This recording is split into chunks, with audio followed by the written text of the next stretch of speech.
What's happening, everybody? We are here for the Fortnite PlayStation Cup. My name is Levin2K. I'm joined by the wonderful Mini Man, and we will be guiding you through all of the action here in Europe. Mini, you excited for the day?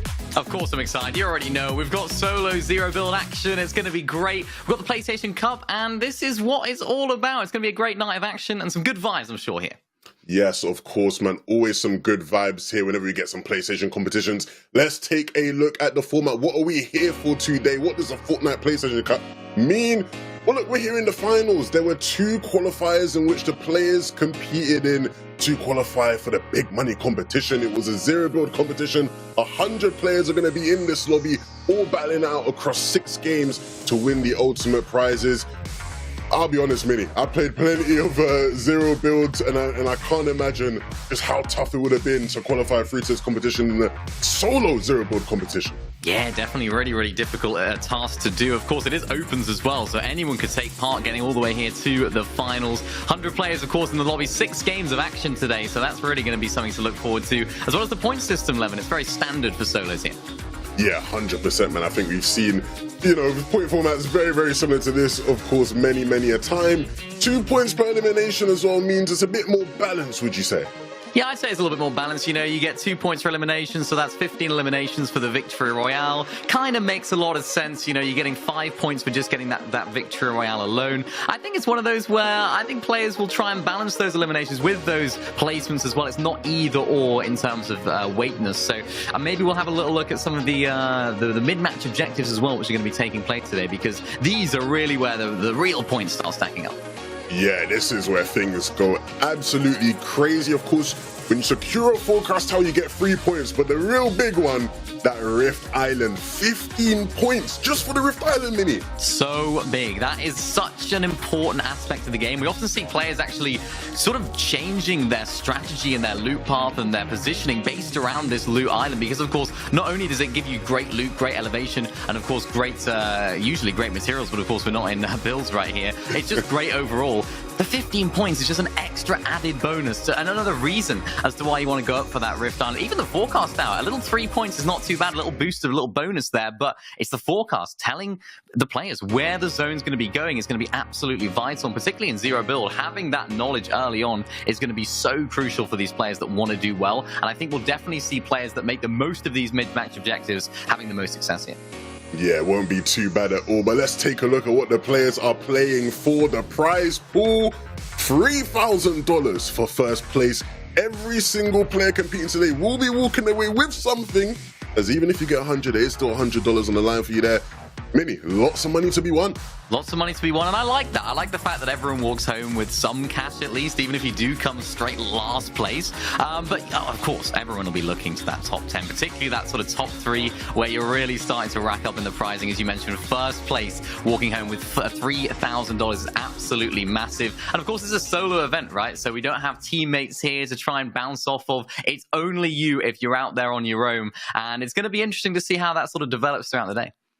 Yeah, look, solo competitions are not easy by any means. I've tried and failed many times. Same. But look, before we talk about the players actually competing today, I want to give a big shout out to youtube.com/PlayStation Esports. Be sure to go check it out. So many cool offerings on there as well. There's so many different videos and tips about how to improve in different games, not just Fortnite, right? So any of the games you guys play, be sure to go check out PlayStation Esports on YouTube, because they have so many cool offerings there. Some of you might even be watching there right now, because we're live on there as well. Yes, hello YouTube, hello Twitch, hello everyone who's watching. I did actually check out the YouTube as well a little while back. There was tips and tricks on how to use a controller, so maybe some of our players might have watched that going into today. I'd hope that they would already know how to use it. They're going into the finals, because it's getting a bit late now. Finals are here, start to perform. So that's what it's all about. I'm excited for the performance today, and make sure to go check out that YouTube. It's full of great content. Yeah, I think a lot of the players competing here probably do know how to use a controller. And speaking of the players, let's take a look at who's actually going to be competing. There's a lot of new names, Mini, but a lot of names I think people will be familiar with if you pay attention to PlayStation competitions. I'm looking at this page here and I'm going Pixovsky and Daizinho, 2 names that stand out to me a lot. Yeah, Pixovsky. I know Pixovsky very well in the sort of console scene. He's won console Champions Cups in the past. He knows how to perform on the big stage, and that's going to be of utmost importance here. I saw Cade there as well, my Welsh friend, going to be competing here. So it's another example of maybe a PC native player moving on over to the console to compete here today. We'll see a little bit of that. Maybe we'll see some keyboard and mouse players. Maybe we'll see some controller players. Usually it does seem like the controller players that come from PC tend to fare a little bit better when they do make their way over to the console, because of course the controller is just the native platform and the native input method for controllers. So I'm excited to see how these players can do, whether they come from console or come from PC. Yeah, and I think the big thing is we highlighted a bunch of names of players who we know are good in these kind of competitions. There's a bunch of people here today that are going to make their mark, that are going to really surprise us and show us that they are the sort of, new up-and-coming generation of top PlayStation players. So I'm really looking forward to seeing who actually is able to step up here today. Yeah, that's what this is so good for, isn't it? These sort of open competitions to get the players that maybe we don't know so much about an opportunity to play on the big stage, particularly in solo zero build as well, which we don't often get zero build events, particularly in solos of this caliber on this level. So huge opportunity for maybe someone that we haven't talked about, we haven't really learned about too much yet, to maybe unearth themselves here and find a little diamond in the rough.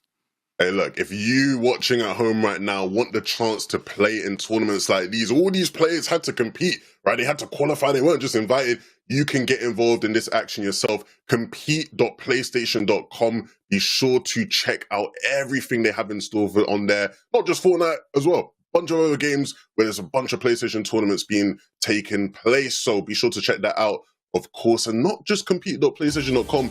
Be sure to check out the Discord as well. Scan that barcode. Well, not barcode. Scan that QR code. There you go. Yeah, I always get them mixed up. We got there in the end. We got there. It's not the 1990s anymore. We have QR codes. I wasn't even born in the 1990s, but I'm still getting it wrong. Look, join the Discord. There's a bunch of people in the Discord who are just like yourself, competitive-minded people who want to get involved in top-level competition. And if you want to be surrounded by people like that, be sure to jump in the Discord. So many cool people in there that you can hang out and chill with and get to connect with. Now look, Mini, I know for a fact all the players right now are going to be warming up, getting ready for the competition. The games aren't too far away at all. Do you have any advice to the players? Anything you would say to these players before they jump into the competition today? I think my first bit of advice is take this advice with a grain of salt. I think, when you listen to me about how to play Fortnite, particularly at this level, maybe I know a few things about the competitive scene, but in terms of actual practical playing experience at this level, I have none.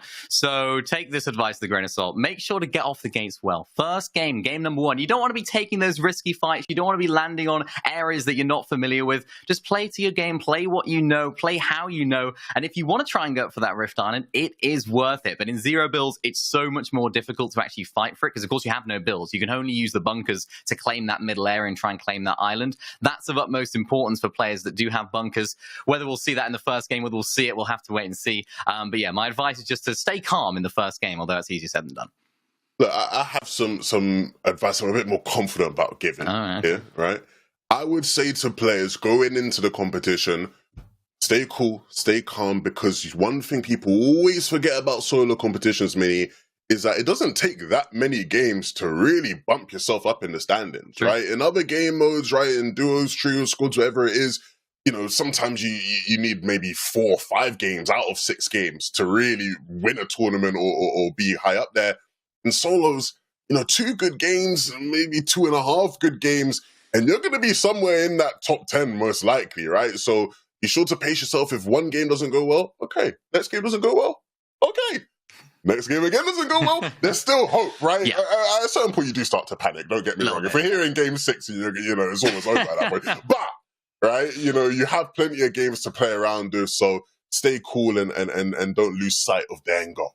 That's good advice, That is very good advice, because you often do see that, particularly in zero build as well, where teams can have, and players individually here in solos can have such a good game, but then kind of fall off a little bit from the next game and the game after that, because they don't necessarily get the same RNG with the zones, with the loot, of course, with their positioning. So maybe we'll see teams or players that are actually in a lesser position, maybe after game 3 or 4, actually make that little surge, get a little bit more luck, maybe go for those more risky plays by going for those forecast towers and making their way up the leaderboard. I think we can see it happen, and we've seen it before in solo events. It's definitely possible here. Yeah, I'm expecting to see some real crazy, wacky fights happening at Forecast Towers, at the Rift Island, especially. I'm excited to see the things we see off spawn, right? You know, I know you are a zero build solo player yourself. What's your POI of choice? What are you typically contesting? Lavish Lair, that's the one for me. Lavish Lair holds a special place in my heart, and we'll see if any of these players are going to be going there. Yeah, well, look, we won't keep you waiting for too long. Let's hop right into the action. Game number 1 is ready. The players are raring to go. 6 games of zero build solo action for you until we can crown a champion of the PlayStation Fortnite Cup. I'm super excited, Mini, to see who is going to be, not just to walk away the whole thing, but who starts today really well, right? You know, game 1 is always the game that sort of gets people off their feet and gets people going, okay, maybe we have a potential contender here. Yeah, and that's what game number 1 is all about. Often we do see maybe a name that we haven't spoken too much about actually rise up to the occasion in game number 1 and really take everyone by storm. Maybe an unknown name coming through in game number 1. I really want to see that. I want to see someone really make some plays, go for that Rift Island, go for those Forecast Towers, make their presence known in the lobby, because it's so easy, especially in game number 1, just to sit back and not be as aggressive and as confident as you know you can be. And that's the most important thing right here as we hop right into game number 1 very shortly. We'll be getting straight on there as soon as we can, but this is what this is all about. You asked me, Levin, what was my drop spot. We didn't get back to you. What was your drop spot of choice here in solos or zero builds or whatever you're doing? Well, for solos, zero build, I do like Lavish Lair as well, just because I feel like, you know, the shotgun, the mythic shotgun you get there is so strong. I don't win it often, again, not too great. Yeah. But you know, that is typically my choice. If I'm not going zero build, which isn't the point because today is zero builds, but if I'm not going zero build, I'm typically more of a fencing fields type of man. Really? That's my sort of go-to here. Fencing fields. I do quite like fencing fields. It does have that very nice assault rifle, of course. It has that mythic. We haven't really spoken too much about the mythics and how valuable they're going to be in terms of the medallions here, because, of course, you can stack the medallions, heal up all the way through, and that has so much more value. Even though they're valuable in builds, they're almost tenfold as valuable in zero builds as well, because you don't have to actually stop and heal, which, of course, is such a difficult thing to do in zero builds because you can't build any protection. You can just keep healing and keep going. So, for me, medallion teams, medallion players here are going to be in the strongest position to not only fight in the mid game, but also go for those Rift Irons and go for those Forecast Towers, because they just have that heals non-stop. Yeah, I was going to say, I hope we don't see medallion teams, mate. Yeah, it's only solos. It's only solos today, right? But you make a great point, right? You know, in zero build, you're sort of always on the move, and the medallions play perfectly into that, right? You can stay on the move and you don't have to worry too much about your health. I doubt we'll see many people stacking them throughout the game, right? If you're taking out other people's medallions, you must be a very good player. Yeah. But again, as the game sort of, you know, winds down and the circle gets smaller and smaller, you see more people clashing. There's a chance maybe someone picks up 1 or 2 and instantly they have a big advantage on the rest of the competition. So we'll see how that plays out. Again, we are trying to get you guys into that first game of, you know, would it be a Fortnite tournament? Right? Some technical difficulties here and there. We will get there eventually. I will ask you then, Minnie. You know, of course, you know, there's a bunch of players who maybe we aren't as familiar with because they're, you know, sort of new up and coming players who've done excellently to make it through the qualifiers. Is there someone you're looking at and going, that's a clear favorite for me? They're going to be the winner at the end of the day. I think for me, it's got to be Pixovsky, just because of the experience that he has in zero builds. You know, knowing how to play on the console as well is one aspect, because of course we have some players that are well known. We have the likes of Cade, for example, who does play on PC, coming over to the console. That's all well and good, but having the experience on the console, I think I saw Skyjump there as well in the player list. So Skyjump, another one of those players that does play on the console and is very proficient at it as well. That's going to have a big part to play, because not only are they more used to the lower FPS and of course the input methods and certain differences that we're used to seeing, but also the confidence in yourself is like all these other players, and a lot of these other players aren't used to this device that we're playing on right here. This is my bread and butter. This is how I like to operate. So I think that confidence straight off the bat is going to pay them dividends, because they just know how they're going to play. It's just another day at the office for them. Oh, 100%, right? That's what it's all about, the top-level competition. I do have someone in mind as well myself, which I think is going to win. But I'm going to give you the answers to that right after a short break. We're going to try get you guys into that first game. So stick around. After this break, we'll head into game 1.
Gaming is defined by moments.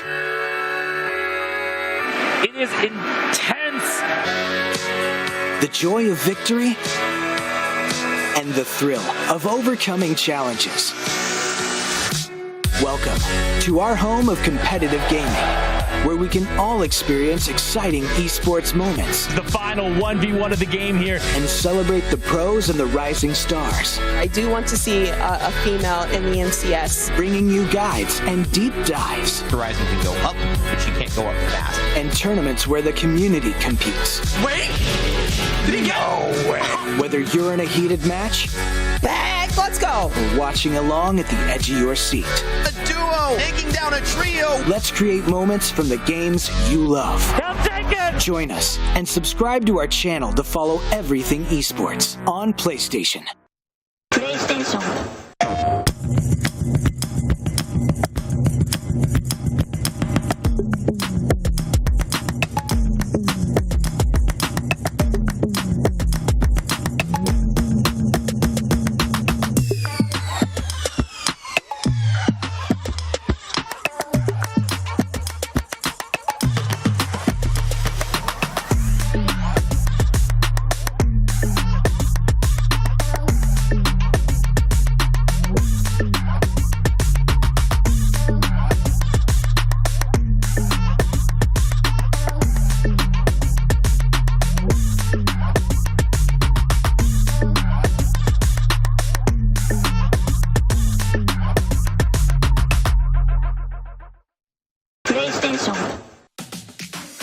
And we are back, ladies and gentlemen. Okay, so quick little update. We had a couple problems that meant we missed the first game.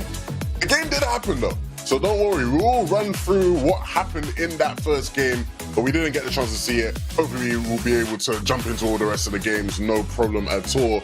But Minnie, you've had a lot of time to ponder in that break. And any pre-expectations of what happened in that first game as we take a look at the standings? I mean, we'll have a little look at how the standings look. I think that's going to paint a big picture as to what actually happened.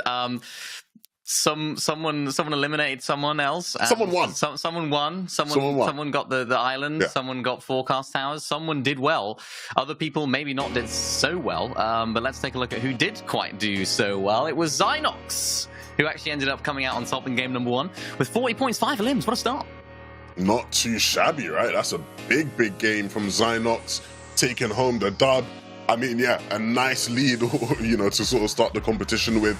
Taking a look down, right? Rush Piece U there in second, 27 points.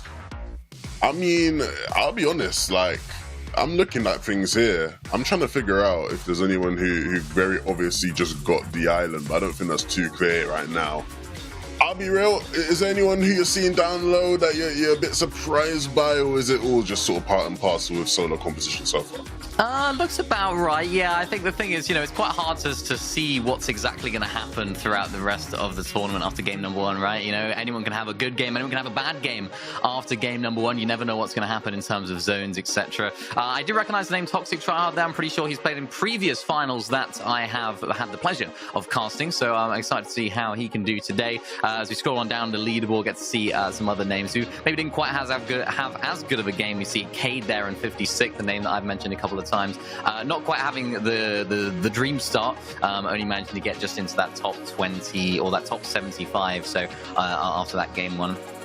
We see some other names on there as well, and there's our top 60. So that was only, of course, game number 1. That was, of course, the standings from game number 1. That's where the points are a little bit different to how you'd usually expect to see on a typical standings leaderboard. But that was the placements. Some interesting ideas there as to who we could see that could sort of keep progressing through this tournament, and names that we have to look out for here, Levin, particularly at the top of the leaderboard. Yeah, I really wish I could sit here and give you the tactical analysis of just how Zynox managed to dominate the game. You know, he landed here and then he went there and then he rotated in like that and got this elim and that elim and then it led to that and then he got his 5th and then he won the game.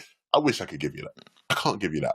But what I do know is that coming off a win like that, if you're Zynox, you're going to feel very, very good. You're going to feel on top of the world. And you're going to mostly look to try and run things back just the way they went, right? In a solo competition like this, in a solo Zeroboard competition like this, Minnie, how likely do you think that is? I think it's difficult in solos, right? It's difficult to run away with it completely. We do often see teams do it when we're playing in sort of team modes like trios, for example. We do see those sort of teams just taking the whole tournament by storm and, you know, being unstoppable, because it's a lot easier to stay consistent when you have more parts, more pieces to your puzzle. So for solos, things can change so quickly. One headshot snipe, your game is over. One wrong rotation, game's over. No builds in order to save yourself from a bad position either. So for someone like Zynox, who did actually win that game without any mid-match objectives at all. So he actually had 30 points, of course, for the victory route and 5 points or 5 eliminations at 2 points per elimination, making 40 points total. That just shows that he's confident despite not having those big boosts of points. Those, of course, the forecast towers giving him the zones in advance. So it just shows that he seems to be a very, very well-rounded player. I have seen little bits from this player in the past, so not a completely unfamiliar name for me, but someone that we definitely have to look at here as someone that could take the whole thing home. But it's only game one. It's still early doors. Yeah, and I mean, a big question, and of course we probably would have been able to answer this had we watched the game, is how much does zones play into that, right? And zone luck, right? If we're going to get a bit controversial here, sometimes when the player ain't got the forecast, right, you know, there's a good chance that the zones went in their favor, right? So can they then replicate that if things don't quite go in their favor becomes a big question, and I'm sure Zynox will be thinking, what's Levin talking about? I'm the best player. I can win the map of the zone, right? So, but these are the kind of things we think about often, right? Yeah, that's exactly right. And I think when we do have metas where there isn't as much mobility, it can be a lot more dependent on where the zones go, right? I remember, I think it was Chapter 4, Season 3, when we actually had no mobility items in the entire game.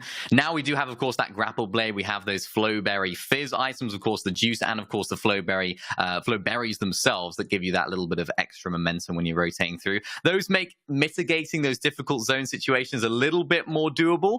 However, it's still not easy. When you have that max pull rotation, no builds, of course, you don't have boxes to make your way all the way through. You have to expend your bunkers, and then that, of course, means you have to go for those late game eliminations and try and find a refresh as soon as possible. It's really not easy, and it's very, very difficult. You have to rely on zones, and even in my experience from playing in the Victory Cups, I actually won $100 from a Victory Cup once, and it was because I pulled every single zone in that zero build game. Like, I'm not going to try and say it was a great performance from me and my duo. We just got really, really lucky. So sometimes that can happen, and maybe we'll see that today with some of our players. No, we will definitely see that today, right? That is just a staple of zero build competition. I do have to bring it up because you mentioned it in passing there for a second. Snipers. What we think about snipers here in the zero build competitions. Again, in build, it's hard to mitigate, right? In terms of just being able to provide cover for yourself. Zero build is like, oh my goodness, you're sitting duck at all times. It's harder. I'd argue it's definitely a lot harder to protect against those snipers because, of course, you can't just build out in the open. So I'm expecting to see some of our players carrying snipers today, but there's so many items inside a zero build, it's difficult to know what to take at times. Yeah, 100%. I think if I tried to sit here and tell you what my ideal loadout would be, we'd be sitting here for a long, long time because I would not be able to come to a decision. I'm sure there will be players who have that sort of down packed and everything in check. But look, enough waffling from us. We finally get the chance to jump into game for you guys. Game number 2 of the Fortnite PlayStation Cup is ready. The players are jumping off the battle bus. The players and just the players are jumping off the battle bus, and we'll see exactly how they do. We're actually going to tune into our boy Zynox to start off the game. Yeah, let's see how their sort of game plan has started when it comes to the off-spawn situation. Landing at this little drop spot down towards the sort of southeast side of the map. I've landed here a lot in ranked recently, and it is really, really good. You're going to see it in a sec. Actually having this area uncontested is so valuable. A whole plethora of chests, as well as what we'll see in a sec, I'm sure. Loads of slurp barrels and slap barrels. So he's going to be able to heal himself up really, really quickly, and that must have been a big key factor in his success earlier on in the day, of course, in game number 1. Because you can just see he has unlimited slurp barrels almost here, and he's just able to get out of here really, really quickly. Of course, you don't need to farm up materials, although there is a good amount of metal here, so if you're a builds enjoyer, then do land here as well. It's definitely a good drop spot because he can just get in, get out, get his loot, and look at this, bunkers off spawn as well. This is an ideal start to game 2. Yeah, and I guess the sort of speediness of you can clearly tell he's familiar with the spot, right? And so that's another big part of it. Being able to sort of get in and out of your spot and start thinking about where you're going to position yourself is huge. We'll see what you can get in terms of a loadout as things sort of progress. But ultimately, things looking good for Zynox, especially, uncontested here in this part of the map. I like the loadout so far as well. I'm liking the auto preference. And for me, the auto is the best shotgun in the game. Bills, zero bills, zone wars, scrims, whatever it is. I'm taking the auto every single time. I will talk about the auto shotgun for the rest of my life as to how good it is this season, because it just, and everyone seems to disagree with me. I'm interested to know what your thoughts are on it. Have you used it too much, or are you just more of a vanilla pump type player? I like the auto. I think the auto is really good. I think in zero build, the auto is better. I'd take the auto in zero build, but I've always been more of like an auto shotgun person in zero builds, right? Like Yeah. I'm always more of like a tap over a pump in zero builds. In builds, though, I'm taking the pump. I'm taking the pump. To send me to Snooty, give me the Peter Griffin pump. I'm there. Do you know what I'm saying? But I like both. I'm not as partisan as maybe some other people are when it comes to the topic. Yeah, that's definitely me. Particularly that mythic auto shotgun. It's such a great weapon to use. I mean, you talk about zero builds. It's definitely a different sort of meta as well when it comes to choices and selections of loadouts. We often see the more high fire rate weapons like the auto shotgun being preferred. Of course, when if you do miss a shot with the regular pump, then you could have a bit of trouble. But we might see some differences in people's loadouts as we get through the day. I did see in the feed there, was it Peter Griffin taking out Rush in the feed? I think Peter Griffin has found his first elimination of the event.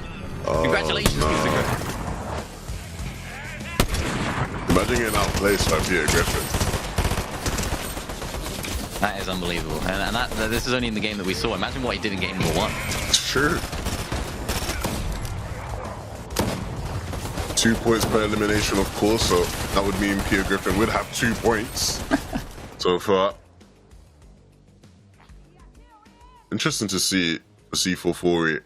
Whether or not he's able to get this mythic relatively unscathed. It does appear as though it might go that way. Only one other player here at the Reckless Rails.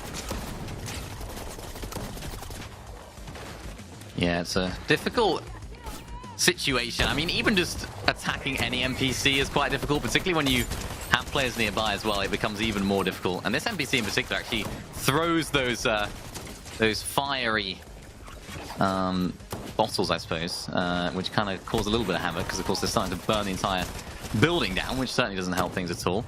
Thankfully, though, for Fori, able to pick up that medallion. It looks as though medallion is the only thing that he's actually interested in when it comes to this particular set of loot. Not going to be too interested in that SMG, even though it's not too bad.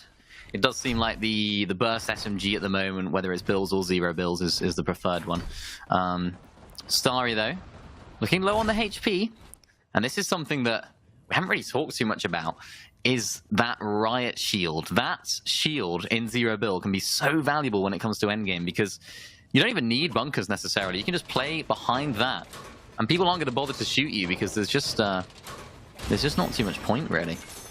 You can just have fun all day. Yeah, no, I'm a fan of it, man. I think in the earlier days of this new chapter, I picked it up and I was sort of like, hold on a minute, this is fun. This is strong. And especially in this mode, I think it definitely is something that maybe gets a bit slept on at times. Yeah, certainly. There is counters to it, of course, though. You know, you can just spray at someone using it and they're stuck in a weird animation for a little bit. So if you are in a situation where you are trying to fight someone in that, then you don't have to worry too much. Starry, though, trying to save that big pot for as long as possible. I think he's just trying to find some minis here inside of Pleasant Piazza. And it looks as though minis he will find. The patience paid off right there. I'm not one to have that much patience usually. I'm usually just popping that big and then finding minis in the very next chest.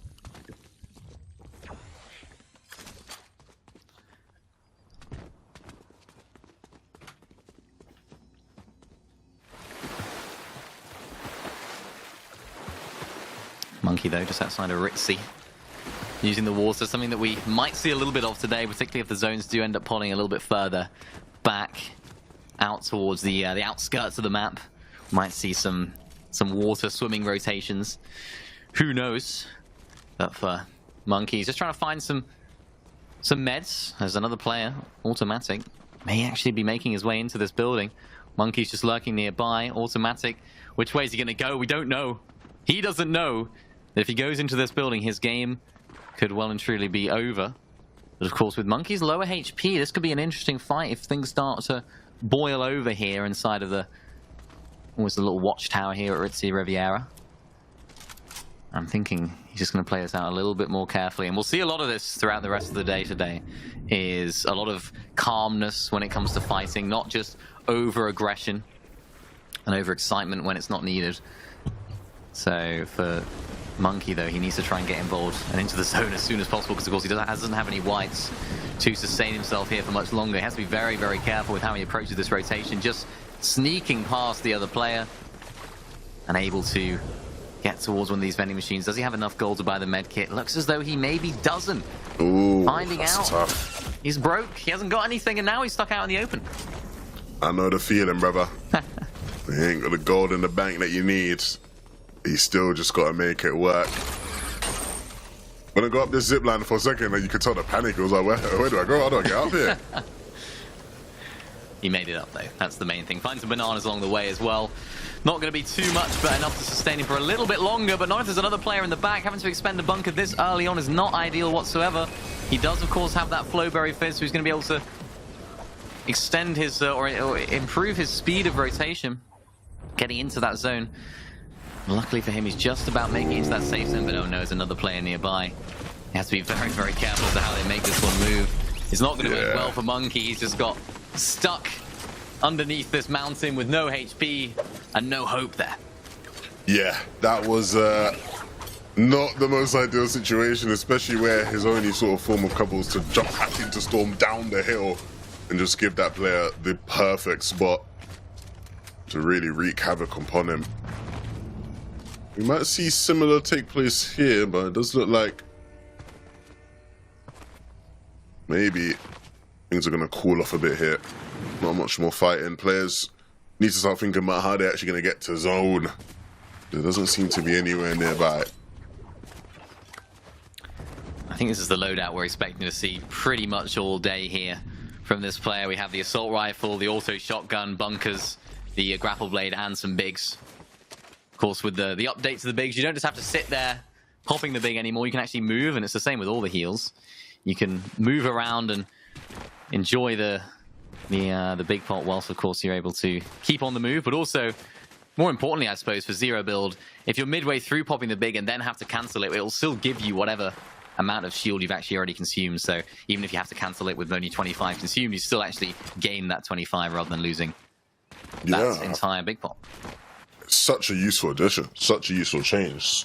One of the bigger changes, you know, mechanically, and we've seen in Fortnite in a while, and then one that has been very well received. I think when you look at how useful it can be, like you said, especially in zero builds, right, where there's going to be many instances where you just need to move about and heal, but then also be able to sort of get out of that and still benefit from the heal. It's very multi-use.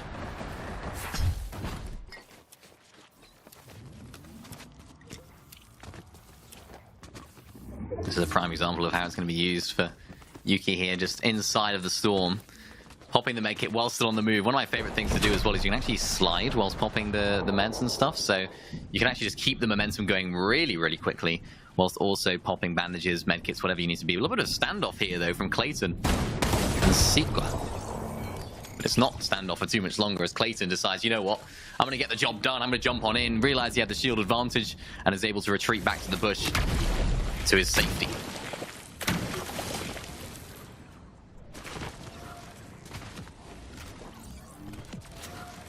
Kojan here, making his way through the ruined reels.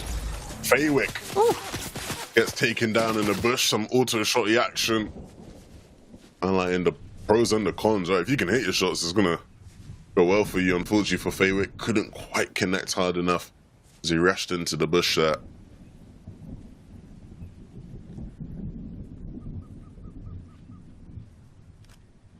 Difficult moment here, though, for Clayton. We saw him getting an elimination just now. Zynox, the game #1 winner, is just next door.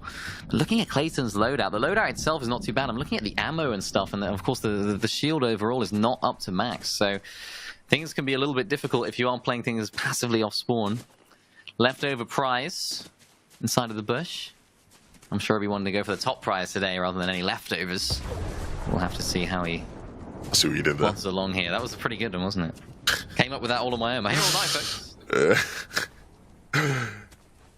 How original. I'm sure he's never heard that before. He's going to change his name after this. Slicks, another player playing to that storm in the bush here. He clearly has spotted somebody out and wants to see if he can maybe close out on that one. Okie dokie. Oh, that's not great, is it? That was the EMP right there. Takes off a chunk of your shield, and it's really good for clearing out bushes like that. Slicks finds out the hard way as the other player uses the MP really effectively. There's the Rift Island, though. We talked about it very much at the beginning of the show here. Looks as though there's a good few players that are around it. They all want a piece of that pie, but of course everyone wants that 15 points, and only one person can get it. Who's that person going to be? Is the question. I'm sure we will do our best to see just exactly who that is, because again, it's huge. 15 points, massive. Wow. Massive point tally. And some players rifting now, so you might just see that battle take place now. Cryfalls right now. Looks as though he's not actually on top of the Rift Island here. He's actually underneath, able to claim it. There's a little underground area where you can actually still claim the Rift Island without actually exposing yourself on top. This is something that I thought might have a part to play, but not straight away. Gion, though, is trying his best to spoil the party. This is a really awkward fight. Another player comes through. This is the madness that we wanted to see on Rift Island, and it's all boiling over here, Lemon. And I don't think a lot of these players will be too fussed about the storm. The points are so valuable. And now, once it's been claimed, players will move away. See, no one's even getting the loot. They just wanted the points and they dip.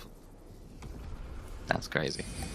Some decent loot on there as well, so surprising how maybe players don't even want it, particularly Cryfalls. I think he was the one to actually pick up that Rift Island. He says, you know what, I'm happy with my green loot. Yeah, I'll take it. But again, that's sort of the standard load that we've been seeing. I'm sure you wouldn't mind some shields, and I think that's what the objective will be here. Let's get to the vending machine. Will he have gold enough to be able to buy anything? I don't think so. He's not going for it. So medkit will have to do.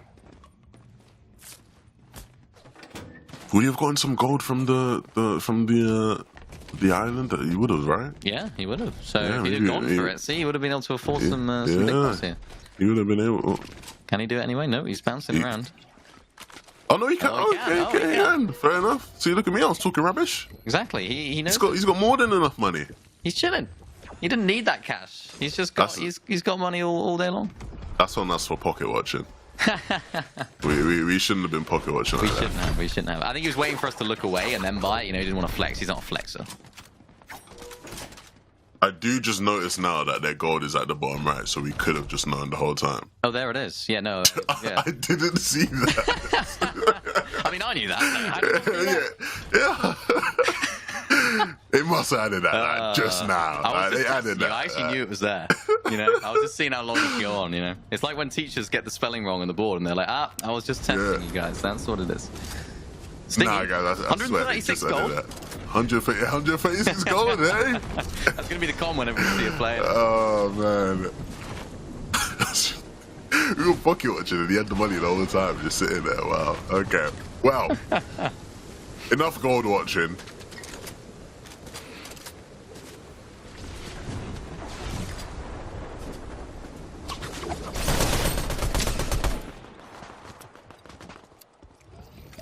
Interesting. Roman, couple shots traded. Nothing too significant received in return, so we'll just back off and use shields. Best of his ability. And maybe, just maybe, gonna be able to pick something up. Players running around him. He's just gonna focus on looting up now. And he hears shooting, and it looks like he maybe wants to just jump in. I respect it. He kind of has to here, really. I mean, he doesn't have any cover. Nothing is in zone right now that is just natural cover. He kind of just has to. He just has to hop right in. And again, yeah, I agree. I respect it. But he's not going to do that for now. He's going to try and rotate his way in. The difficulty with these grapple blades, you can just be a sitting duck in midair for a couple of seconds. He actually decides to EMP himself, which is a very interesting strategy that I haven't seen before. Although it seems as though he didn't come off any worse. He didn't have any shield. Maybe he thought that was a bunker. Who knows? We'll find out. He got some natural instinct almost, you know? Maybe, probably, yeah. He's got 59 gold though, so he might be able to save up for a medkit. Who knows? or a big pot would be ideal. Don't think there'll be many opportunities for that now. True.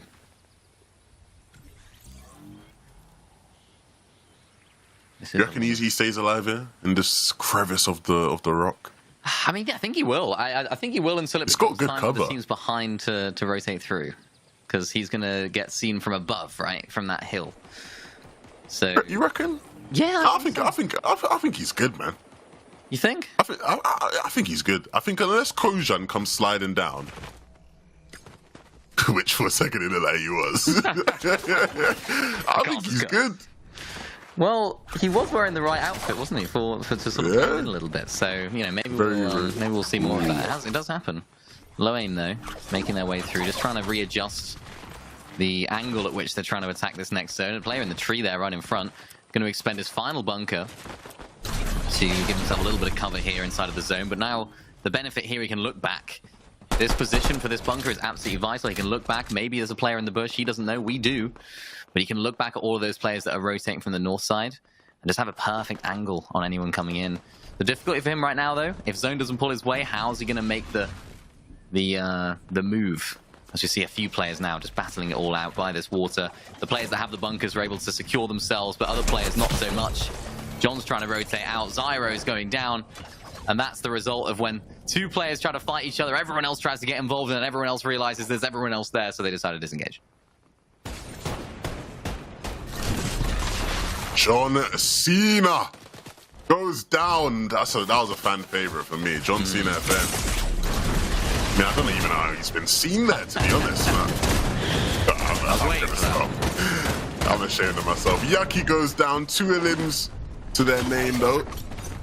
The fighting isn't going to stop now. It will just continue. Family grout. Scares that player off and has the bunker to himself now. Oh, no, he doesn't. No, he does not. No, he does not. What have we just seen here? Someone's sneaking down in the basement. Family Growls just had to readjust here and just think, actually, this is not the position that I want to be in down there. I think he's quite happy just to stay up here right now, because that player down below has that riot shield, able just to sort of wedge himself in that in that bunker, and of course protect himself from the back and from the front with that the riot shield. Family Growls is trying to make the decision now. Do I go down there? Do I try and get that extra loot? Maybe he has bunkers of his own down there, or maybe it's just worth sharing this bunker for now and having a little bit of a truce whilst everyone else decides to rotate on through. Maybe the next zone will be deciding as to whether they do end up fighting. Kev found himself on elimination, of course. Now able to enjoy some loot from this little area that he's managed to find. Also a medallion as well. That's a really nice find just out at sea here. That's not often you get that opportunity as he makes this water rotation. 1 bunker to his name. He's got to be careful, though. If he does throw this bunker in the water, it's not going to be particularly ideal for him. So hopefully he knows that and he goes on to dry land. He's just swimming on the line of the storm there. Blending in well. Not many players going to be too aware. There's all these bunkers here. My goodness. Players getting ran down. Tower does incredibly well there. 1 shot, bang. But can he repeat that? Riot shield in hand, ready for anybody that wants to potentially do the same to him. He's not going to let that happen. See a lot of those riot shields inside of bunkers, double protection. And for Hands right now, they're able to pick up Zemba trying to get inside of their bunker. Unfortunately, no bunkers for him, though.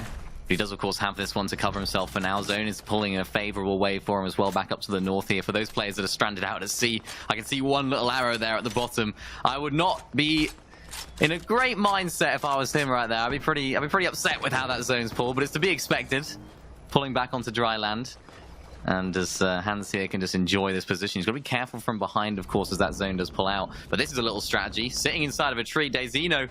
This is what I like to see. Or one of the only big trees left in the zone. And Daisino's made it his own. That's really nice. I don't know how he's going up there without anyone noticing. We'll see how much more he can use that to his advantage. I want to refresh here. Hands able to pick up that medallion. There was some bunkers there as well, I'm pretty sure. Or it might have been some of those. No, it was some of those flow berries. Yeah, that's Beam just getting a little bit too greedy for that loot. Family Graal is trying to make his presence known here as Hans is just going to try and heal up as much as possible. Of course, he has that medallion, so he's going to keep on healing. But Family Graal's going to keep on applying that pressure. You have to imagine as another player decides to rotate on through, it's Cave who actually switches position and goes the other way. Hans again just getting a little bit too greedy for that loot, you have to think. But he hasn't got punished that time, as there's now so many players all looking at the same bunker, and there was actually bunkers down there, so he's actually got a bunker of his own right now. Yeah, no Hans. Doing his best to stay in the game, and Dazino, who was once in a tree, is no longer there, and no Hands is ready to get involved. So many limbs this game already, really leading the way in this lobby, and Dazino might just find himself caught. Oh, no ammo left for no Hands. Yeah, that's the danger right there. If he was using his AR, you'd imagine that he would take out Dazino. That's what I was talking about earlier, that animation when you get sprayed through with that that riot shield. You're just sort of sitting there. You're a sitting duck. You're just stuck in the animation. So they have to be very, very careful as to how they rotate this. There's still 21 players alive in this tiny zone. And we can see so many bunkers out here on the map. Some players trying to share a bunker, one above, one below, without the other one knowing. Link's actually using the ties, I thought, to rotate, but actually to his detriment. There's another player inside of that bunker as well, so they've just got to get out of there and think, yeah, let's just focus on the rotation. Yet again, you can't find a bunker that's vacant at the moment because every single player decides that they want that cover, and particularly with these hills, Levin, this is going to get really interesting for these players. Yeah, this is... Oh, no.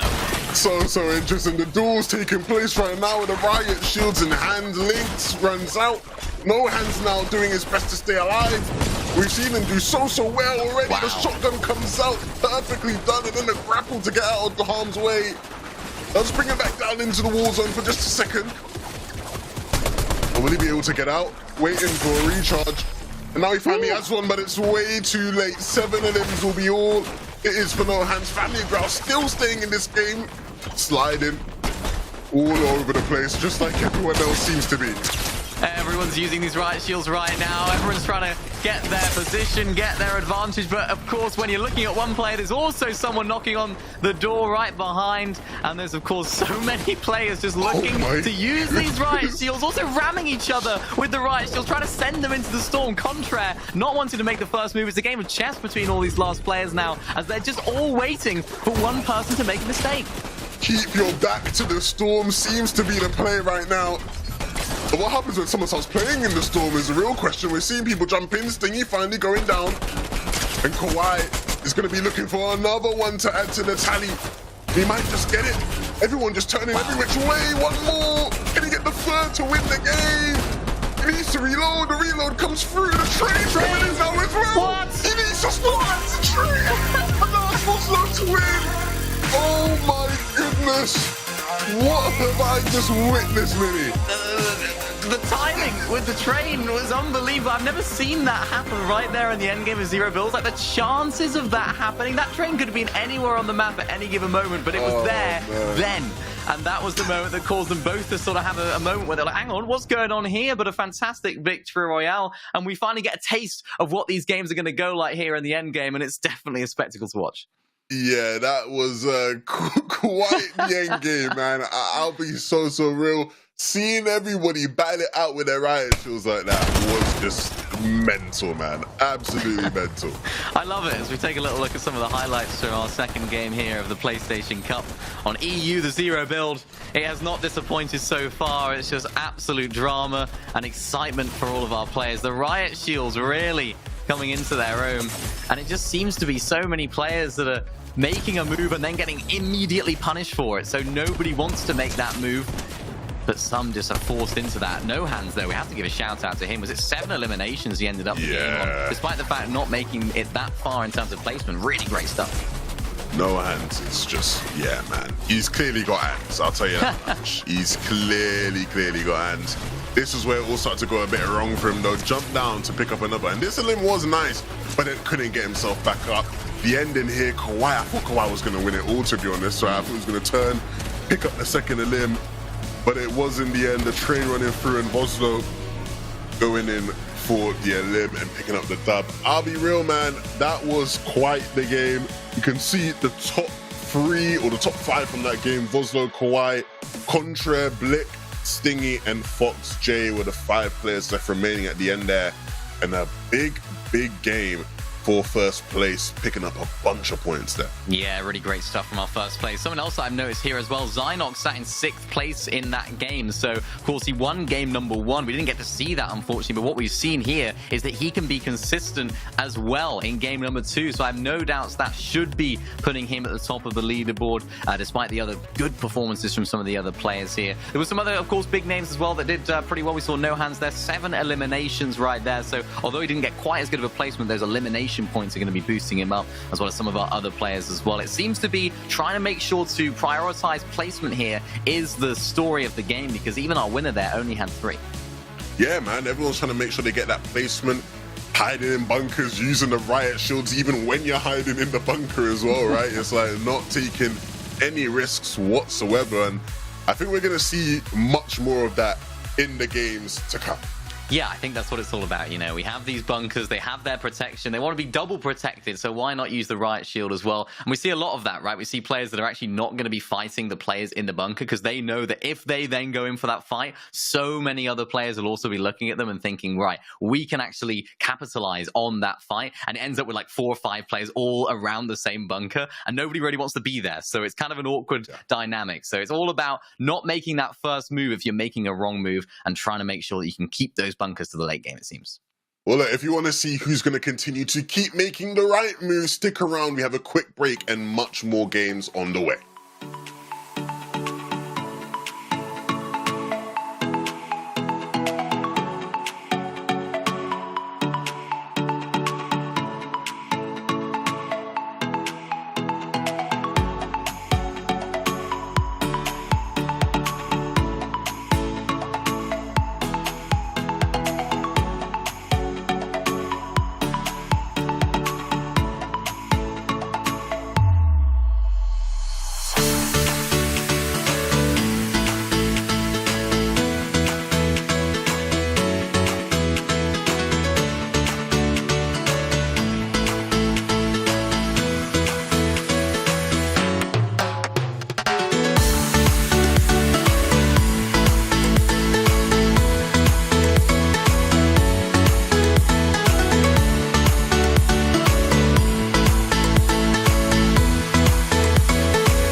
We're back, and if you missed that first game, or the second game I should say, you have missed quite the treat. We have got some of the most unique Fortnite gameplay I've ever seen in my entire Fortnite career, Mini Miner, but it was a good one. Yeah, unique's a great way of putting it, because it was definitely something to behold right there. We saw just action non-stop.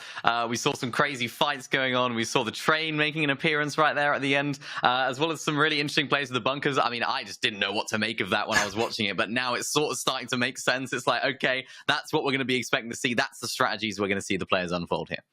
Yeah, look, I know Fortnite, they're always trying to evolve the game and really change things up and switch up the dynamics, but it felt like I was watching like a I don't even know. It was like knights dueling each other at the end there. It did not feel like Fortnite, but it very much was. Like, it was the riot shield play we're seeing in these end games. Everyone just sort of like looking left and right. Like you're trying to make sure nobody is like quite, on your back. You know what I'm saying? Like, it's mad, but it's a lot of fun. And clearly the players are going to keep at it because it seems to be the best way to get a win right now. Yeah, it reminds me a lot of jousting at the moment, it seems like. That's the one I was thinking of. That's what I was thinking of, like nobody wants to jousting. do anything, and then suddenly someone's charging at you with a pistol, and they're actually ramming you with the shield as well. It's like, I don't even know. But it's good fun. It's good fun, and that's what we're here for. That's what the Zero build's all about. It can create some action at the end game. Yeah, man, I'll be honest. It's just, I don't even know, man. Like, that was just so crazy, bro. Like, all around the boards, of course, we had, you know, fights on the island. We had people sort of, you know, doing their best to make rotations, but just getting completely stifled at times. And I guess we get to see that all take place once again. Here in game number 3, let's jump right in. We got Big FaZe Mongrel. I assure you that isn't the real Mongrel. But we'll see if he can maybe step into the shoes of Mongrel and provide us with some top-level gameplay. I hope so. I hope so. I want to see it. I want to see the console Mongrel come through here and show us what he can do. That is the goal here. Of course, even so, you know, some of those smaller names is a good opportunity to prove yourself in the Zero build format, as we get to see the drop spot of choice here for the Big FaZe Mongrel. And seems as though he's uncontested for now. Maybe a little bit of a smaller drop spot in terms of loot maybe preferred. Or he's going to avoid this hill potentially here, and then no, he's actually going to land on this tiny little hut. I thought there's no way he's going to land on that tiny hut, but looks as though he is. Gets a little basic loadout though in his little hut here, so not a bad little drop spot, but he needs to try and make something happen here early game. You reckon that's a bad drop or intentional? I think it's intentional, because I mean, look at all this. Yeah, like, there's a bunch of guys. Those mountains have a bunch of stuff. For the people who maybe haven't quite explored that part of the map, there is a load of shields, a load of barrels, just Launch pads too. Yeah. Fights though off spawn. Otaku inside this building has the health advantage. Doesn't quite connect with those shots on top of the opponent, but of course those EMPs aren't going to do anything. No shield for Otaku. Maybe the overshield actually could have been cracked, so maybe it was actually a benefit. It was. So maybe those EMPs are a little bit more valuable than I would have thought, but it's not looking as easy for Otaku as I thought, because of course he doesn't have the shotgun. His opponent does. He's got 2 assault rifles. And this is not looking as straightforward as I thought here, Levin. This is looking a little bit difficult for him. Yeah, clearly not quite what he was expecting in terms of a sort of comeback from his opponent, but hopefully not enough to discourage him. The barrels will help him regain that HP advantage, and then back on the sneaky sneak he goes. Just trying to catch them off guard.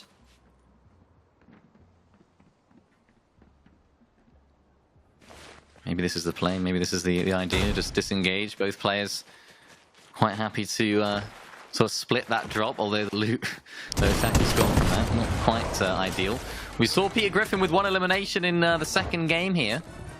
Looks as though this player right now is trying to attack, make sure he doesn't make it 2 for the tournament. Being very, very cautious about it as well, because that pump can hit really, really hard. If he gets up close and hits you in the head, it's a disaster waiting to happen. Were you a snooty man ever? Well, no, to be honest, because I never get the shotgun. So it's like I'm just not good enough. So I sort of make the decision at the beginning of the day: do I want to have a miserable day off spawn? If so, land at snooty, because I'm not good enough to fight the not even the NPC. I've genuinely been eliminated by the NPC before at that drop. So you've been eliminated by Peter Griffin. Yeah. I hate to admit it, you know, live on broadcast with all the people watching, but it, you know, it did happen, and I just have to own it at this point. You know, it's just something that I have to live with. So yeah, it's unfortunate, but that's how it is. Yeah, I wouldn't tell people that if I was you. Yeah, it's just between me and you. Yeah, cool. Yeah. Tower, we saw Tower picking up some limbs deep in the game last time round, and is he gonna get a chance to go deep in the game? There's a player right here waiting for him, so he will not. It was iDead waiting here. And that's what happens when you're just not completely aware and not expecting players to be there. Yeah, that's going to be extra careful. Maybe we could be seeing a little bit of a, for those that follow the main game of Fortnite, or the main mode in terms of the build mode, the FNCS, we saw Misha and Teeny doing that, just landing at different drop spots and then camping in a little corner, knowing that other person's loot path.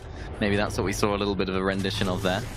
Who knows? We'll see how that develops throughout the rest of the day. Monster, though, able to get inside of this vault. Got that great shotgun. This, for me, best shotgun in the game, 100%, particularly in zero builds as well. So it's going to be such a great, valuable asset to have in his inventory.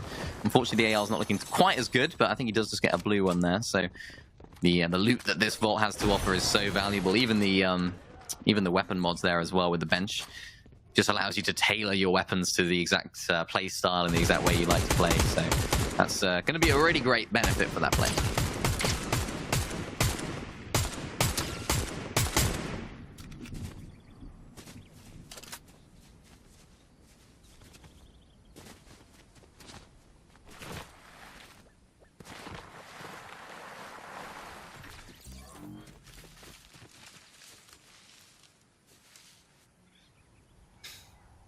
Well, not much going on here for this fella.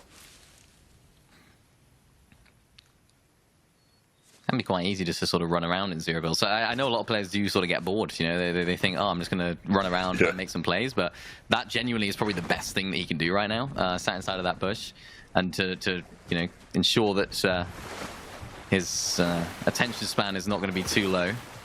Because, of course, you have the loot to make it far into the game. There's no need to worry too much about fighting anyone. Automatic, though, unfortunately, he does not have the loot to win the game. No shield pretty much as well. So he needs to try and find something, some scraps of loot, maybe, or a little bit of a fight to bolster that loadout.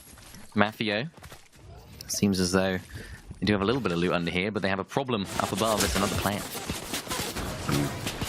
Players taking shots from the side as well. Silo, yeah, it's going to force him to use another bunker. And that was his last one. I mean, tough spot to be in when there's different players sort of laser focus on you all from afar, ready to just sort of take pop shots at you. It all accumulates eventually. And so, no spare shields, no bunkers. Oh, there was a flowberry down there. Maybe I'll try to pick that up. Yeah. Oh, this can't end well, Flobby. It just can't. There's no... Oh, it can. Oh, it can. It really It's can. a little bit of a surprise right He there. knew. Flobby just knows, It's been he known. knows he's there.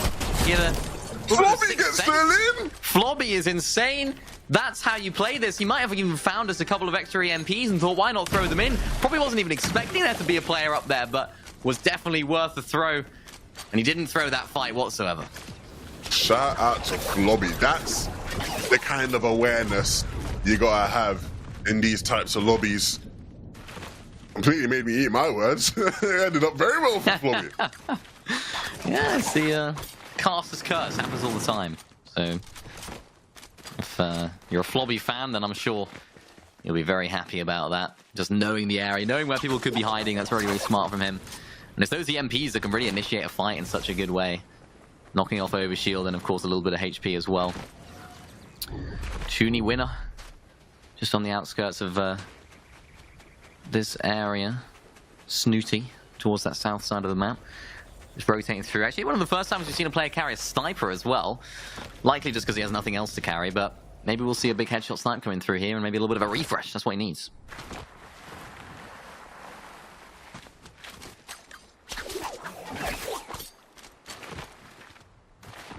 See where that zone pulls.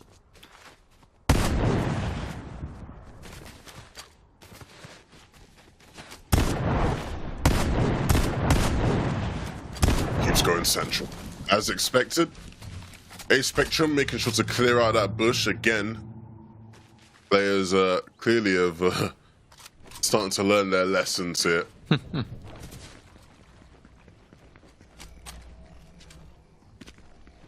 A little fight brewing here, though, on the outskirts of the map. This is a fight that can be taken, of course. The lack of third parties to ruin the fun could mean this fight drags on a little bit longer than they would have expected or needed, or they just disengage. As we see, like, that being more of the preferred option. Werex just inside of the storm here. Looks as though he's got a little bit of loot to sit on. One elimination as well, so it looks as though he's actually eliminated the player that was inside of this bunker. Extra medkit as well. This is a really nice position to be in. He's got to try and manufacture a rotate, though, to the next zone. How's that going to happen? Should be pretty straightforward, though. He's got the means to do so with that grapple blade. Automatic, making the most of these barrels as well. Of course, he's got the bandages. There's so many barrels in this area. There's actually a lot of barrels just in general over the map. So It's insane. this is a good place to be. It's like a ridiculous amount of barrels on the map. Like you will never run out of barrels on this map.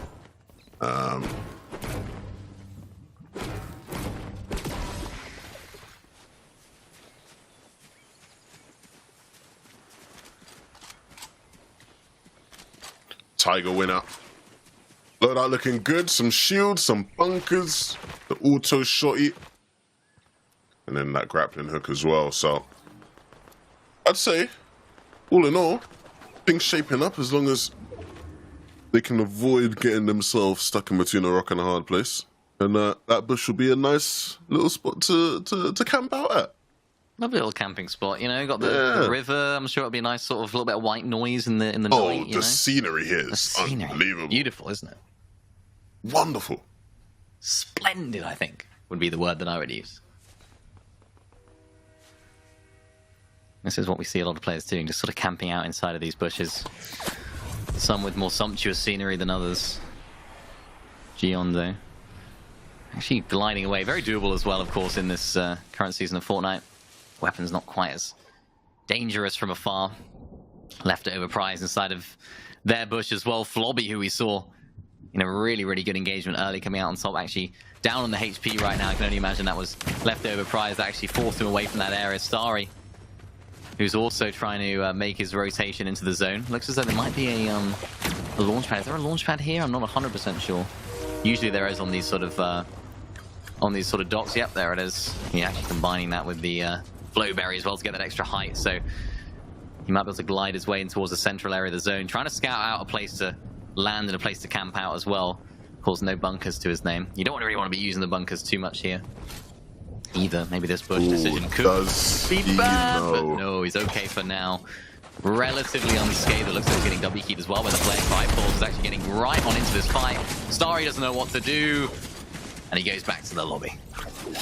And Cryfalls was one of those players we saw involved in the action on the island last match, so clearly a player that isn't afraid to take some risks, and for that reason is certainly going to be the type of player to hunt you down if you walk past his bush.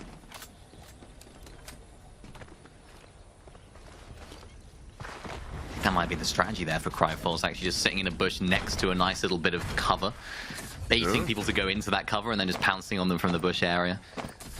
Maybe I'm over and analysing it potentially, but either way it worked out very well for him. Nah, I think you're good, bro. I think that's spot on. Island's in though. Who's going to go up for it? Who's going to fight for it? We didn't see much of a fight last time though, 11, so maybe we'll see a little bit more of a battle this game. You can say that again. Let's see, who's it going to be? Up here.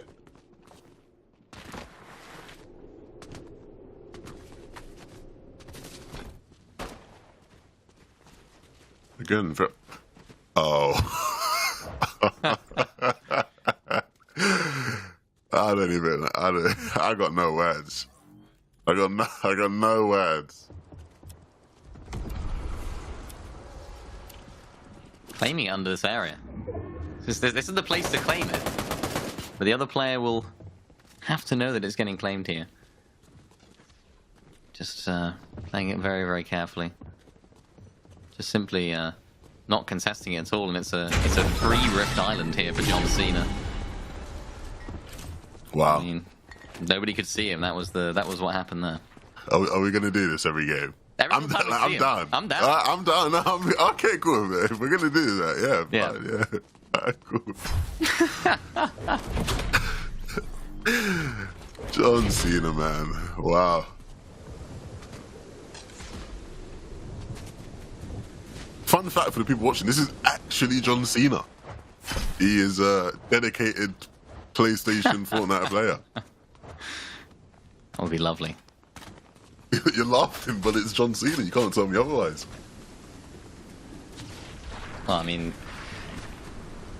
I wouldn't put it past him. I feel like he's... I think he does a lot of posts on social media that are just random things. So I wouldn't be surprised if he just pops up in a Fortnite PlayStation tournament And absolutely pops off, clearly. Going quite well He's for got him the right now. island. Yeah, he's got 15 the points island. right He's doing there. good. Everyone's scared of him. That's what it is. I mean, they don't want to get in a little scuffle with him. Not in game or IRL. We'll see how John Cena does the rest of this game. Flobby, though, who we were watching earlier, pick up one of the better limbs we've seen so far today, is going to continue his pursuit still in this bush, but well on his way to get into zone, probably. Kevin PCU at the bottom of the riverbank here. And he has his eyes on Max, and Max needs to do a better job of making sure he stays out of harm's way.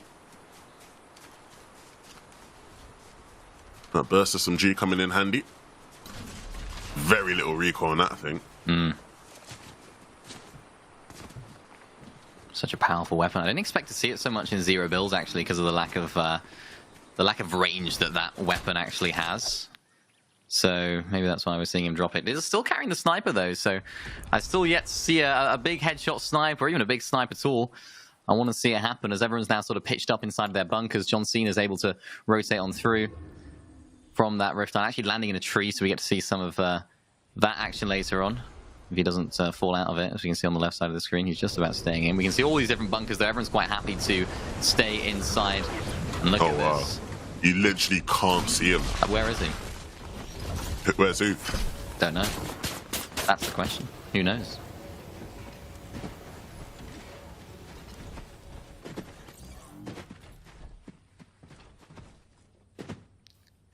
Yusan 24. Another player actually underneath the bunker. We've seen this a little bit. This is something that I've been quite surprised by, is that neither of those players want to fight each other. I think they just know that there's so many other players nearby. There's no need to actually engage there. They're quite happy. John Cena's quite happy to sit inside of this tree as well, I assume, because I don't know where he is, but he's in there somewhere. And Ace Spectrum is able to sit underneath his bunker. A little bit of a bunker sharing system right now. You'd love to see it.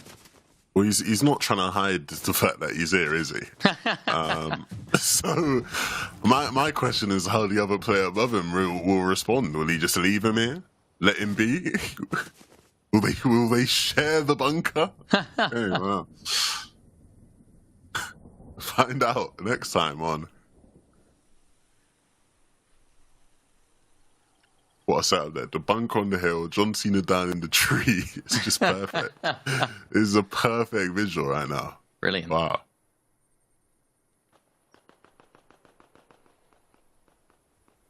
Not much happening around the map though. Players just keeping to themselves. Everyone trying to keep a hold of their resources as we head closer and closer to the end of the game. But it does get harder as the zone gets smaller and smaller. There's less space and more people out in the open. We've seen another case of players just, again, they don't want the smoke. They're just going to be peaceful, leave it be. Luginio here in the bunker, the top bit of the bunker. And there's someone else beneath it. Toxic Tryhard doesn't have the pleasure of a bunker, but he does have an extra elimination now here in this game, and the Fizz will get his shields back up a bit.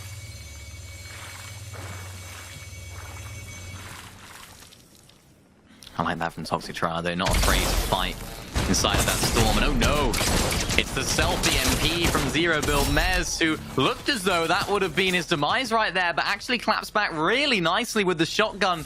My Monster Boys goes down. He's got to be very, very careful now, though, because he's just outside of that safe zone. KX right here has to close on it. Looks like he's trying to do that, jumping straight on into this fight. No regrets at all for him right now, because he's able to make the most of that loot, and of course has bunkers to boot. This is really nice from him there. I think he just understood that he was going to have the health advantage, and he was also going to have those bunkers to secure the loot. Really nice little third party there.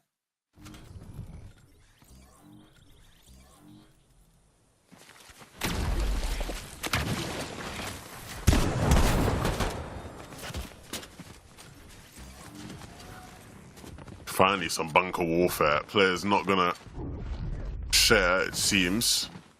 Or maybe they will now. At least Zemba is clearly very, very cautious of who he's sharing his bunker with. Maybe he's been burnt before.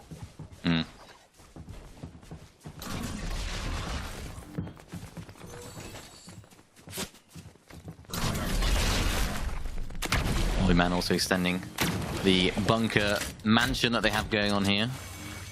As the zone does pull down towards that south. Fox J also inside of that safe zone. So for him and all the other players that are in this safe zone, they don't have to really do anything. They're quite happy just to sort of sit in this position and enjoy the players that are rotating on in, enjoy shooting at them as they do. Flobby there as well, trying to rotate on through Zemba, also in a little bit of a bunker sharing situation. Does not really need to do anything. I think he's quite happy that there's a player down there. Doesn't really need to worry too much about anyone else. He's just going to chill inside this bunker. Scary though, not chilling whatsoever. Getting involved in a fight. There's another team that's actually EMPing Flobby, but there's another elimination to add to his tally. That's 2 of the game, and 2 really solid ones at that. Flobby is a survivor. Yeah. That is their main characteristic here in this game. They do not go down without a fight. And they have won 2 of those back-to-back now. May even get a 3rd. This is a very interesting zone. So much water, so little land. We'll see just how the players play into that. Zone pulling now towards that southeast, where again there's just even little land to play with. Ooh, Flobby. Got a free little haircut there for a second.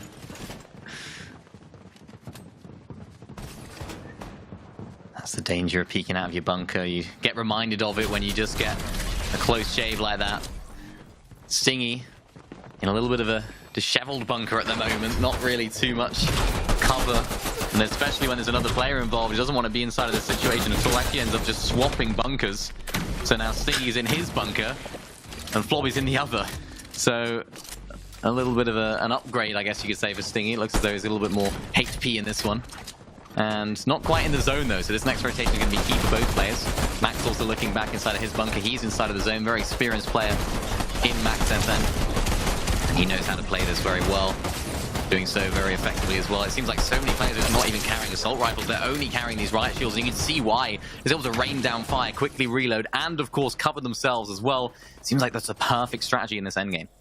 Yeah, everything's shaping up just how it did in that last game. All these bunkers plopped down, everybody with a riot shield in their hand. Stingy, who made it very deep, 5th place in that last game, looking to try and go for even more in this one. Toxic Tryhard has just constantly been on the outskirts so far in this game, and again remaining just barely in that bush. Just inside of the zone, and that, unfortunately, you can see him stranded out there on that island. The zone has pulled all the way back to dry land, and he has got a bit of a task ahead of him right now. A gargantuan task, I should say, not just a bit of a task. That's going to be an interesting one for him to overcome. Leftover prize, no bunkers to his name, but of course he does have that mythic shotgun. It's going to become very useful if he decides to go for a little bunker heist here in the late game. Zynox still in the late game as well, so that's another solid performance from him. Can he build on that solid game 2 and of course that game 1 victory over here? Max also looking to make a little rotation of state. He does of course have that bunker to control and of course gain control of positions. Leftover prize actually jumping into this bunker, but no heals here, so he's going to be a little bit weak if he does decide to fight anyone. Max swinging his way through, trying to get into safety. The bunker plopped down just to ensure that even more. Has his eyes on Stingy, who's caught himself in a very, very poor position. Seems to just be able to get out, but hasn't really recovered to a better one.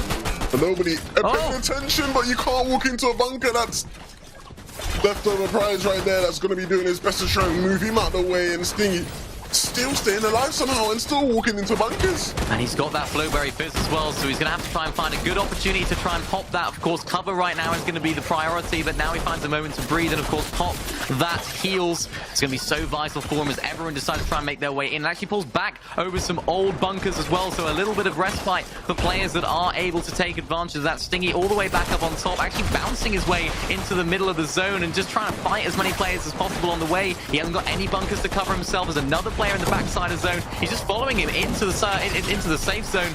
Doesn't need to fight at that current stage. There's 3 players inside of the same bunker right there, all fighting it out. And now Stingy's getting fought in the back as well. You can't have a moment to rest here. You have to be watching all of your angles. Otherwise, this player's all over the place.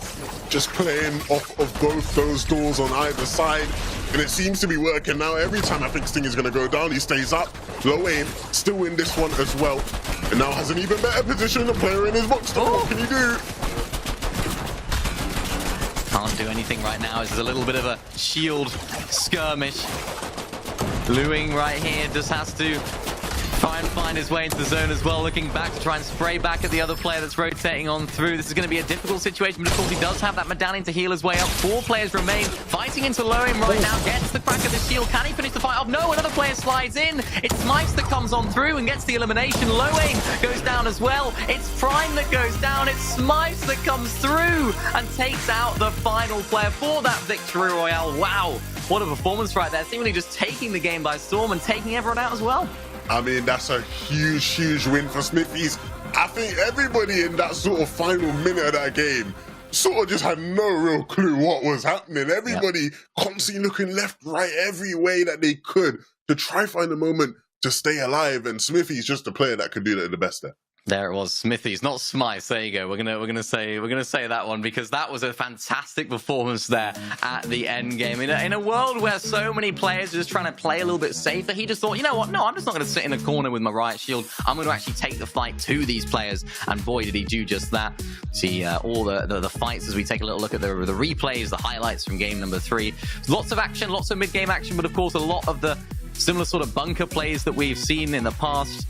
And lots of different ways that people are actually going to try and navigate through these games. We see players sitting in trees, we see players sitting in buildings as well. And for players like Toxic Tryhard, that was a really solid performance. Yeah, I mean, you know, you look at the way some of these games have gone for other players, it's not easy to find some sort of consistency. When you face any sort of hurdle in these games, it's very easy to just roll over and fall on your sword. But players like Toxic Tryhard, even in tough spots, kept battling out, kept fighting. Low aim was not an example of one of those types of players as well. Stingy was definitely an example of that type of player. So we have a couple of them in this lobby that seemingly just won't go down without a real fight. You can see here just the chaos, right? Like, one player's in your bunker, then another player runs through, then another player's taking shots in, then another player's running. Like, it's just like, what on earth is going on? But in the end, it was Smithies. I really knew what was going down. Let's take a look at the overall standings. So after 3 games, Zynox remains in first place. Zynox in first place, just able to keep that consistency going after his game 1 dominance in this lobby. Smithy's there in second place overall. 11 eliminations for him, and you could just see why he's managed to pick up 11 eliminations right there at the end. He just came sliding straight into that box. No regard for his own safety, you had to think, but it worked out absolutely perfectly for him as we get to see some other players here in the top of the leaderboard. Cryfalse as well, a player that we've seen a lot in these end games, picking up eliminations as well as we take a look at our 21st through to 40th. These are the players that definitely want to try and build on what they've started here, but not quite had the best performance in the first 3 games. Yeah, 100%, man. It's not an easy thing whatsoever. But again, it goes back to what I said all the way at the start of the competition. This is solos, man. One good game will shoot you right up.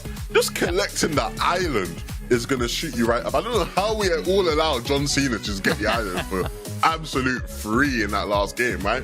Let's see some more people contest for it. Go up there. Do you know what I'm saying? Because them 15 points are not to be messed around with. And I think the big thing, Mini, for any of these players now is there's still 3 more games, 3 more opportunities for you to really push yourself up there. Plenty of time still left here.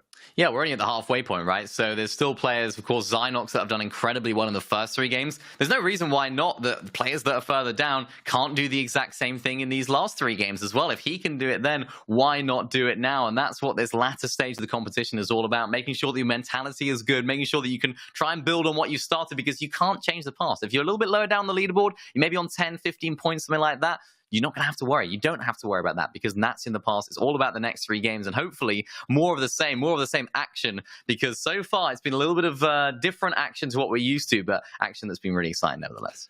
Yeah, and I think one of the biggest things I think we've seen now after 3 games and that every player can learn from is that there is a clear way to play this lobby. Like, there is a very clear strategy to go for in terms of load out, what types of positions you should be taking. Like, the game plan is there. You just have to play it.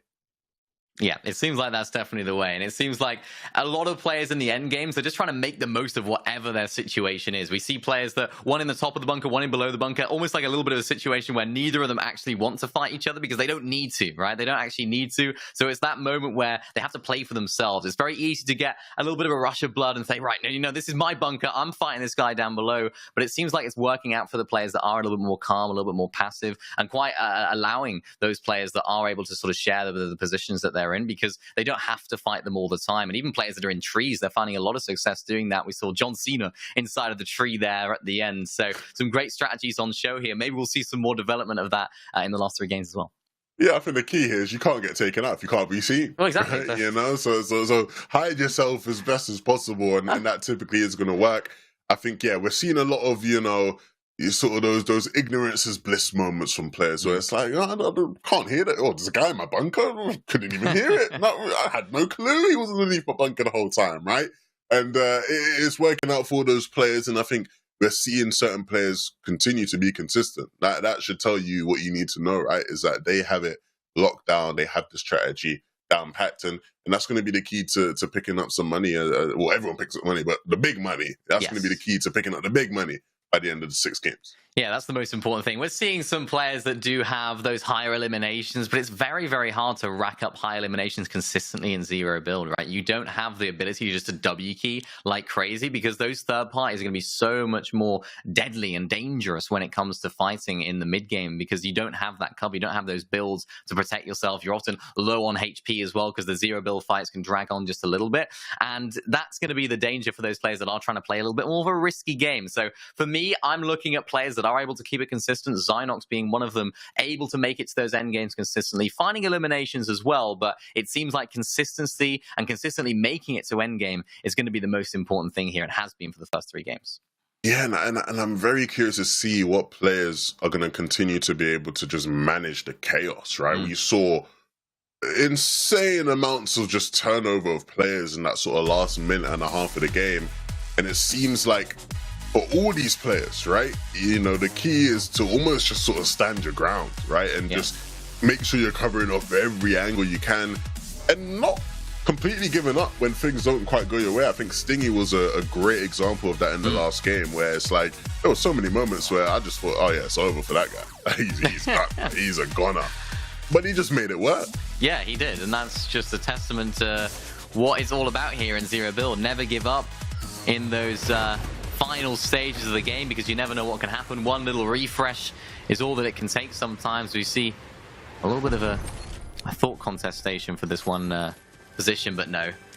The other player decides to rotate on through to the actual POI. Zynox, our winner of game number 1, of course, our leader in terms of the overall standings right now. We've seen his off-spawn strategy before. We're going to get to see it a little bit again here as well, as to how he actually approaches this off-spawn. I think having this area uncontested, despite the fact it is quite an edge map drop spot, and usually you want, you know, sort of central map locations in Zero Build, it's still working out for him. And just the lack of action early game, I think, is really what's doing well for him.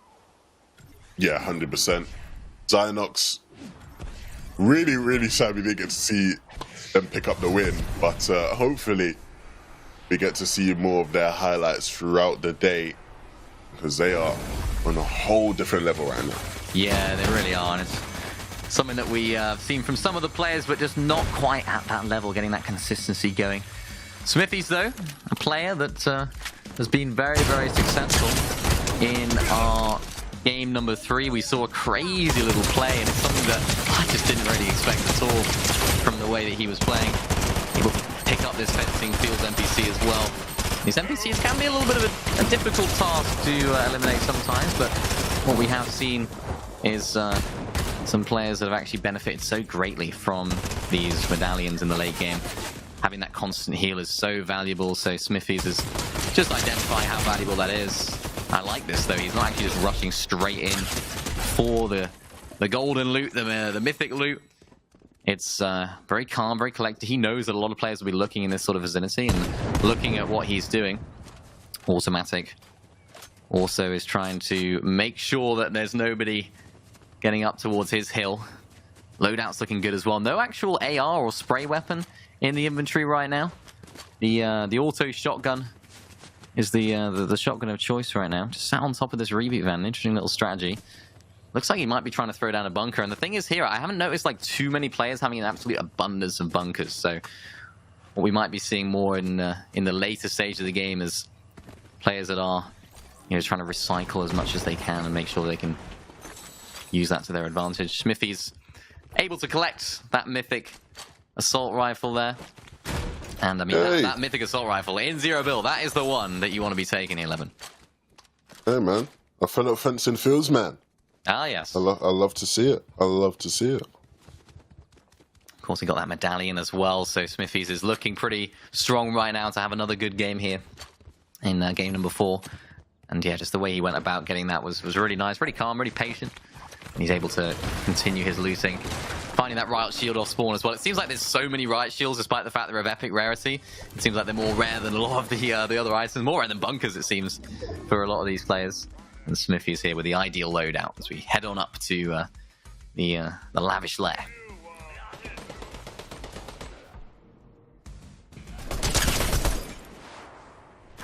Look at our man Zynox here.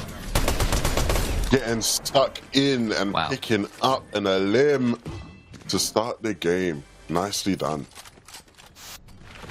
Seems like another player has actually rotated into his drop spot there, if you see on the map on the bottom right. So what he's done really effectively here, he's actually just got in to the drop spot and got out as soon as he's got all his loot, which can be done at that drop spot. So many players will just sort of trundle around and try and find extra chests that don't exist at their drop spot and just wait around for no particular reason, just buying some time inside of the drop spot. But it doesn't actually work too well when it comes to Zero Build, because someone can sneak up on you from afar.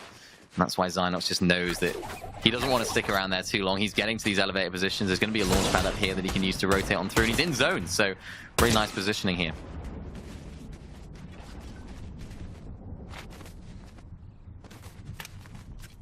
Hiding behind this rock, using it as a bit of cover. Still needs to get his loadout in check, we'll say. I think we all know what we're looking for at this point, right?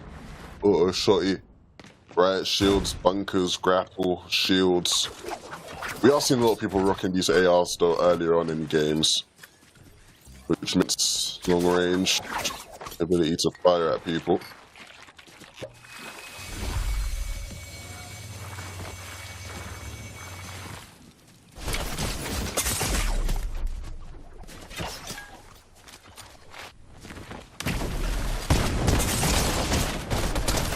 Here though, inside of a fight against FaZe Sway, and again I can assure you it's probably not the FaZe Sway that a lot of people would know, but still nevertheless showing that he's got the skills to pay the bills here with the nice little beam on that other player.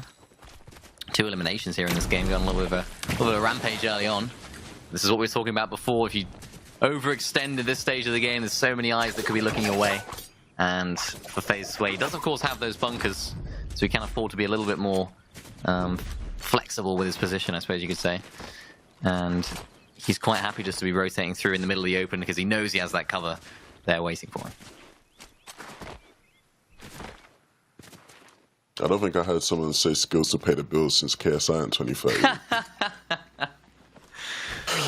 I ain't heard that in time. Alright, well look. One of the favourites for the whole competition, Pixovsky, finally getting some screen time and nice.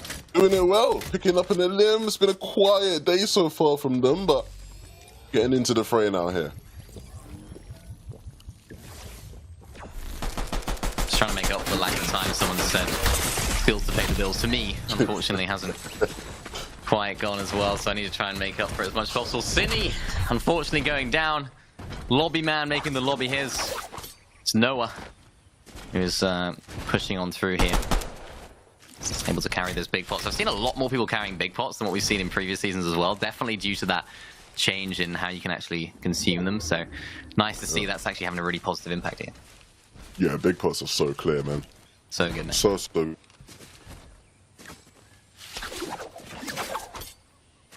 It feels so good as well, having gone from a season of OG where it was like, you gotta wait 15 seconds for your chug jug yes, to get any HP, and now you just pop a biggie and the shields are just flying in. Could be an interesting one to work with Chug Jugs as well. Oh, Now that Chug we've Jugs. Yeah, Chug Jugs now would be sick though. That'd yeah. be decent, wouldn't they? That'd be probably the best heal in the game. No, it'd be easily the best in the game. Yeah, healing up all day. Oh, it'd be ridiculous. Look at this save from Zynox, just continually launch padding, scouting out the area, making sure he knows as much about his neighbors, or at the moment lack of neighbors, as he can. Mafio jumping straight on in here, closing out that elimination nice and easy. Automatic, unfortunately, will go back to the lobby to reevaluate.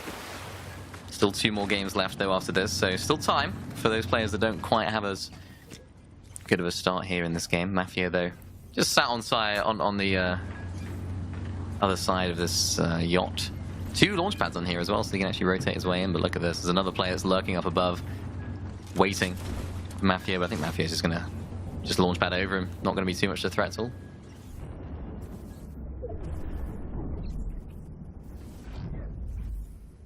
Let's see where he ends up landing as he gets into zone. You see Werex down below. Might have something for him. You see him looking, yeah? Looking right at him on the mini-map. And take some shots, but nothing too significant. Matthew will live with that.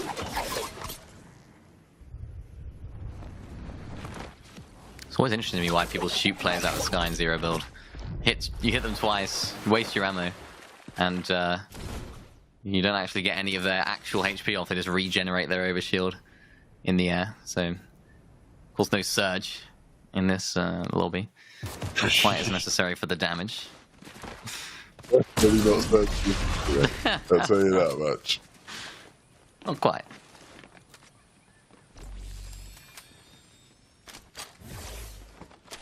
John Cena down in the feed. No! Not John Cena, man. Who's going to claim Island now? That's the question. We might see a little bit more contestation up there. I mean, yeah, now the big boss John Cena's out of the way, I think more people will feel comfortable trying.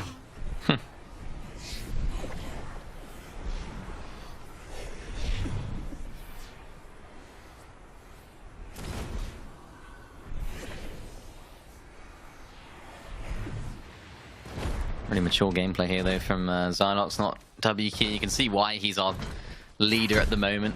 He knows exactly what to do in different zone circumstances. Lobbyman Noah also able to make the most of these flow berries that are spawned through fencing fields. Quite a nice little place to rotate through. Of course, you got plenty of these flow berries that are spawning in. I'm pretty sure they're unlimited spawning there. Well, I could be wrong. There's a lot. Find them there. There's a lot. Yeah, there's a lot. You're never running out. I'll say that much. But again, you can see people, things shaping up. This is different. I ain't seen anybody rocking a sniper. I did mention snipers at the start, and we haven't really seen much of them at all, but this could be interesting. I guess they had no bunker, so they thought, why not? Let's carry a sniper. Might catch a few players off guard as well. You're right, we haven't seen too many snipes, but for Joe right now, he's getting shot in the back as he tried to advance up to that bunker. And of course, that bush that he was attempting to get into. That player looks like they're trying to go for the W key here, but I'm pretty sure there's another player nearby. So any move that's made here, any fight that starts boiling over a little bit might end up in demise of Joe, but Joe's got to be very careful here. Toxic Tryhards inside of that bush. This is where he just doesn't want to be. That sniper, a little bit of a last resort maybe to try and hit that headshot. Toxic Tryhards going to make this rotation a real difficulty for Joe, as he just keeps trying to rotate on through, keeps trying to just get away from that area. He doesn't want to be there at all. And it looks like Toxic Tryhards quite happy for him to do that and try and reposition here. That was not the play for Joe, unfortunately, but he's able to pop this big pot now. I mean, that shield came very in handy. A lot of shots were blocked by that shield. By both players he got into scuffles with. So, just goes to show another reason why it's so useful. Gives you a bit of extra time, extra shields, and of course you have an overshield as well anyway. So, lots of opportunities to stay in the game.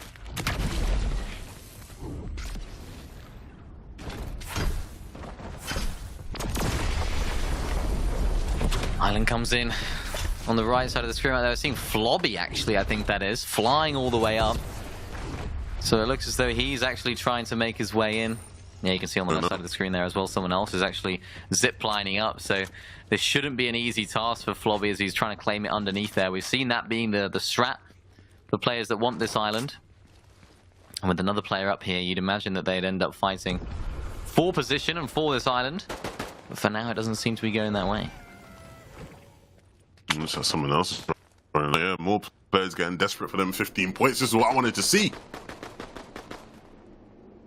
All the players here are quite happy just to let Flobby have the island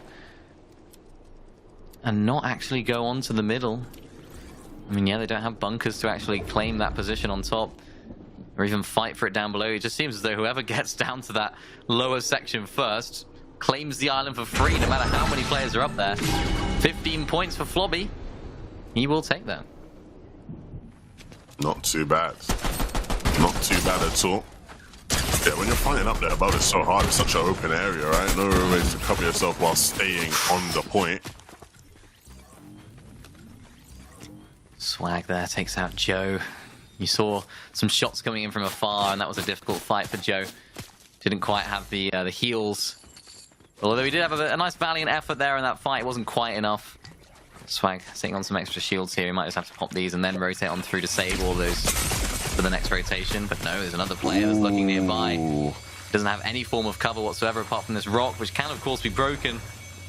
So things could be looking grim here, but Swag is okay. He's safe for now. Just about gets away with that one.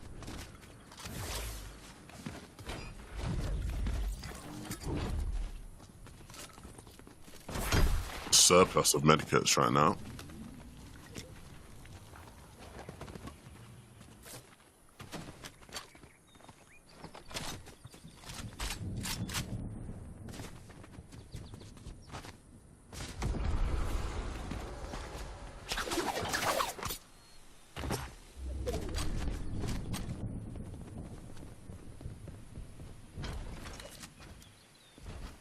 Swag makes his way into this tree as well. It seems to be the time where players do actually end up in trees. Don't have to expend bunkers if they have any. And of course, they're in a nice elevated position. Usually you don't want to be shooting anyone from this position, but can do if need be. Zynox sat inside of this bush. Again, playing things so passively. He doesn't go for eliminations, seemingly unless they're absolutely free. And we saw that at the beginning of the game, a nice early one to get a little good head start on the rest of the lobby in terms of points. But he's just sat inside of this bush right now, even though Zone is quite far away on the other side of the map. He has, of course, got that med kit if he wants to play inside of the storm for a little bit. Just has all bases covered, all potential contingencies all planned out for here. And Pixovsky is also able to be in a decent little position for himself as well. Max now, getting himself into a joust. Decides it's not worth it, and so backs off just a little bit. Backs off into the storm, Mini. Backs off into the storm. He has that medkit down there from the cache. And of course the big pot. Maybe that's the strategy. Thing is, he's not able to carry the medkit, so what's he going to drop here? Surely not the shield, or he's going to pop the medkit straight away. Interesting, okay. Just trying to stay inside the storm for a little bit. We haven't seen Storm Sickness have too much of an impact, so he's got quite the freedom to do that. And I'm quite surprised that he did that. It still only is a 1-tick though. It's going to be a 2-tick when it closes. So he does have to be quite careful as to how he approaches going into the zone. There is a player inside of this building. He doesn't know it. But of course he can pop this one right here. He ain't got a Scooby. Oh, he's just seen the guy there. There we go. Now he knows. Now he knows.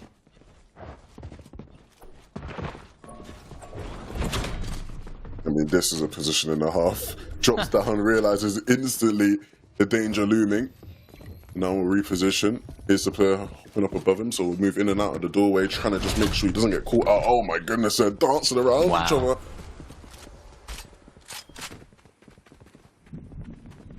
Perfect position in zone as well. Look at that on the right side of the screen, right in the center. You can see why both these players are wanting to joust over this position. And it seems like it's not quite started yet. As I say that, it does seem to have initiated the fight. It's so cat and mouse. It is. Resh is saying, you know what, I actually don't even want to fight too long in that position, which is really, really unfortunate for him because he really would have wanted to be there. Max, though, also just inside of the zone, able to play underneath this bridge. Quite a nice little position he's actually lodged himself into here. Almost unintentionally, it seems like. He's actually like, you know what, this is actually very nice. I can just block myself with that shield. Stynox, though, jumping straight on into the box. Contrary to what we've seen from him, very, very patient, very, very calm. Now it's all started to turn on for him. He's turned the aggression up to 11, and he's got his results. He's got his reward from his labor there as well. Zenku gets an elimination onto Pixovsky as well. Gets a 6th medkit inside of his inventory, but he knows he's not safe. He's not going to be safe for too much longer if he stays in this position. Down to 42 HP, going to have to pop one of those medkits, but luckily he's got medkits coming out of his ears as another player seems to be trying to rotate on through. This is a difficulty for him. He's trying to hit the slash, but it's not going to go well as Zenku falls back down to the lobby there by my monster boys. I mean, nicely done. Slicks needs to try and find his way into the safe zone, but there's a couple players on either side of him that will make that oh so difficult. Tizzy is the one to pick that one up, and he will benefit. Is he going to pick up the bunkers? I don't think he got the bunker. You know, he's not getting the bunk. He missed the bunk. He missed the bunkers. Bunkers there. Oh, he's going back for the bunkers. He's going back for the bunkers. You know, yes. Only one, but one can do a job. At the none. The difficulty is here. You see where the zone's going to pull. He's going to be gambling here. He's going to go on this. Oh, no, he's not. He's going to stay in the sea. I thought he was going to go on the island there, but no. I don't know if this is how to use my one bunker. Not quite. I don't think it's how he wanted to use his one bunker either, unfortunately. I think that's a fair assessment. Yeah, I think so. Oh, now he's breaking it in retaliation. Oh, he's fuming. Can't control himself. Emotions running high here in the EU PlayStation Cup. You have just joined us. Things are going crazy here. As Prime has to make a crazy rotation to make it into the next zone. It's not going to be easy for him. He does have the bunker, though, but he doesn't have any mobility or any shield. It seems like one of the only players in the lobby right now that doesn't have a riot shield. How is he going to approach this rotation? My guess is he's probably just going to run in. Be my guess. Yeah, I mean, that's probably, yeah, I'd probably bank on that. I mean, to be fair, there isn't many, you know, spaceships, they're not in. Planes not in, helicopters not in. To be fair, that is, no, you're right there. That is the only option. You've just, yeah. He does kind of just have to run. Folks. Yeah, I mean, do you know what I mean? There's no ifs, ands, or buts about it. You just gotta run. Zynox also running, but he has the benefit of having the sort of grapple. He has a shield for a bit of cover as well. Max in the midst of a bunker battle. Player just on the other side of that bunker, and he's ready for it. He doesn't want to chase them. He wants them to chase into him.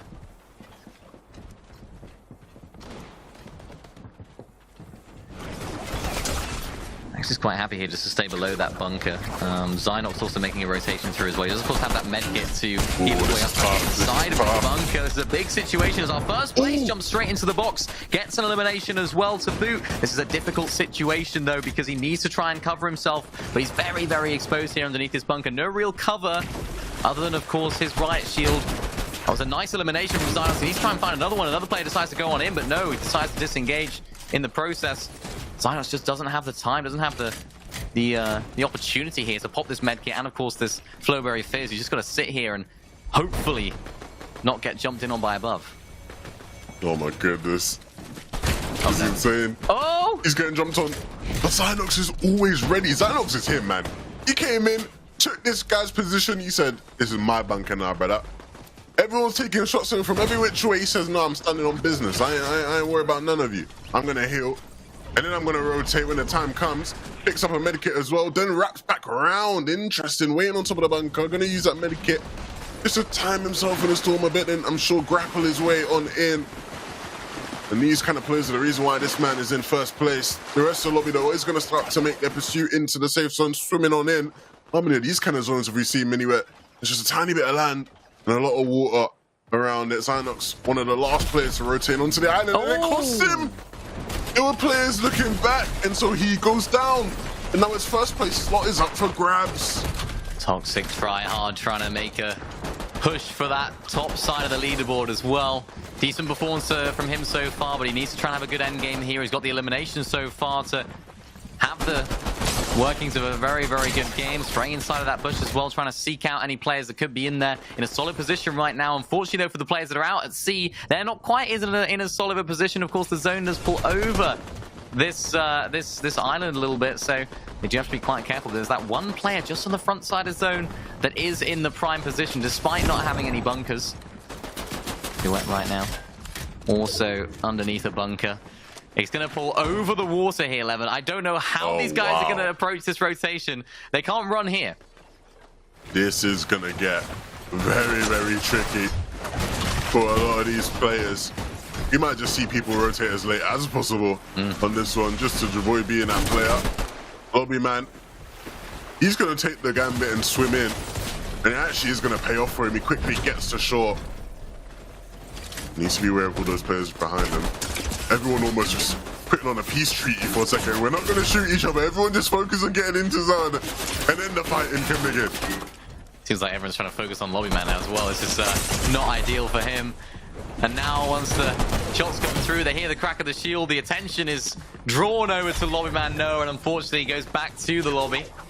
And his game is now over, but Max is all the way up on top of this hill, trying to command the location, trying to command the area. There's another player right next door. He gets rammed all the way back. Max is now in the middle of the sandwich. He doesn't want to be there, as now this player Duet goes down as well. It's Prime that takes him out and goes down to the storm as well. Isan inside of the storm actually popping that med kit. So now it's a little bit of a standoff on the hill while the other player heals off. Isan, is he going to have enough to outlast these two's battle? I don't think he will. He goes down now. So now the 1v1, one player in the tree, one player down below. Is he just going to pickaxe him down? You can see he wants to chop him out, but he's going to come down on his own accord. Old Suit looking to try and close out the game here and now. Can he be the person to win it? Oh, Karuma can't quite hit the shots to close the deal. So now both players will stand each other up again. Another jousting battle between these two players. Karama gets knocked back into the storm, gets to actually move his way into the zone, actually just charging in. Old Suit's right there as well, trying to spray his way through. Both of these players need these points. They need to push up to the top stage of this leaderboard. Karama gets hit into the animation. Old Suit does as well. And Karama has the HP advantage, which wins him game number 4. Both players standing off right there with those shields. That was a long, drawn-out fight there at the end there, Levin, but patience, it paid off. That was incredibly intense and way too dramatic for my liking, man. I didn't know he was going to take it. Both players reloaded multiple times in that engagement. The shields, again, just providing so much protection for these guys. That doesn't seem to matter, right? In terms of how much the other person shoots you. You just have to make sure you hold your nerve. Yeah, it seems like the strategy right now is to hold the shield, wait until the other player's about to send you into that animation and almost break your cover, and then as that's about to happen, switch to your shotgun, take a pop shot, and then go back to the shield, so it almost resets that amount of HP needed to go into that animation. Karama, though, coming out on top with our 1 elimination victory royale here in game number 4. Wow. Very, very solid stuff indeed. But that just shows it's all about trying to make it into that end game, and these shields are being proving to be the way they're going about that. It only takes 1 elimination to win a game. Didn't get the most points in that game though, because D-Wet had 6 eliminations and came like 5th. Well, so both of them sort of tied on 32 points. Really impressive stuff from D-Wet. I will say though, you can see more and more Flobby didn't quite have the game we thought they would, but they still got the island, which means 17 points, which is so nice for their overall standings. These are just the standings from game 4, again, for the people who maybe aren't too sure what they're looking at. Just the amount of points people are able to accrue in that game. I think it goes to show just how tough the competition is getting. There's certain players I'm seeing there who are still doing incredibly well. So we'll keep following those stories as the games progress. 2 more games after this one. Game 5 right after this break.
defined by moments. It is intense. The joy of victory and the thrill of overcoming challenges. Welcome to our home of competitive gaming, where we can all experience exciting esports moments The final 1v1 of the game here. and celebrate the pros and the rising stars, I do want to see a female in the NCS. bringing you guides and deep dives Horizon can go up, but she can't go up fast. and tournaments where the community competes. Wait! Did he get? No way! Whether you're in a heated match Back, let's go. or watching along at the edge of your seat, A duo taking down a trio. let's create moments from the games you love. He'll take it. Join us and subscribe to our channel to follow everything esports on PlayStation. PlayStation.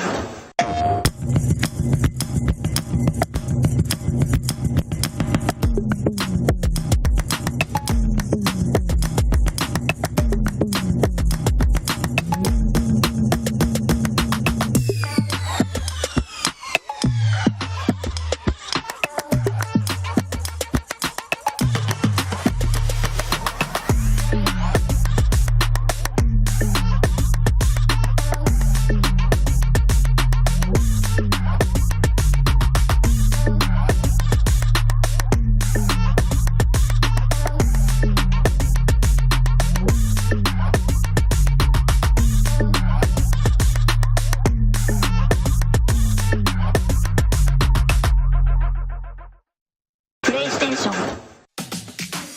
Welcome back, people. We are back with more games for you here of the Fortnite PlayStation Cup.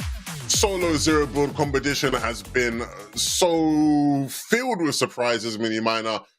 Are you even more surprised coming in? I knew I'd face some surprises today, but Yeah. even more surprised than you thought you would be after what you've seen in the first 4 games. Yeah, I think I'm definitely a lot more surprised, particularly the effectiveness and the amount of people that use the shields. I didn't think the shields were that good. I knew they were good. Yeah. I knew I saw a lot of people on social saying, oh, these shields are too good enough and whatever, but I didn't know they were that good. Like, they're actually essential. They're imperative to success in each of these games, and we're seeing it in every single one of them. The shield is so good. It, of course, has a gun on it. You have the pistol, and you have unlimited protection for the whole game. We even saw it there at the end. Battle of the Shields. It's just so good to watch. I mean, it's one of those things where it makes perfect sense, right? Okay. Zero build, the story of zero build Fortnite so far has very much been what items can we get to provide protection, right? It's why bunkers are so strong. And you're telling me we got an item that allows for mobile protection, like on the move protection, and I can shoot back with it? Unlimited as well. It's unlimited, bro. It's a no-brainer. It is a no-brainer. It's been a fun competition. A lot of these names now, as we head towards the last 2 games, are very, very much starting to sneak up there, right? I think we saw Isan in that last game come 3rd place, and he was already somewhere in that top 5 on the overall standings, right? So this is clearly a player now that is like trying his best to try to take home the whole competition, especially after Zynox went down a bit early there. Yeah, definitely. It's going to be closing things up a little bit on the top end of the leaderboard. It's going to be making things a little bit more close.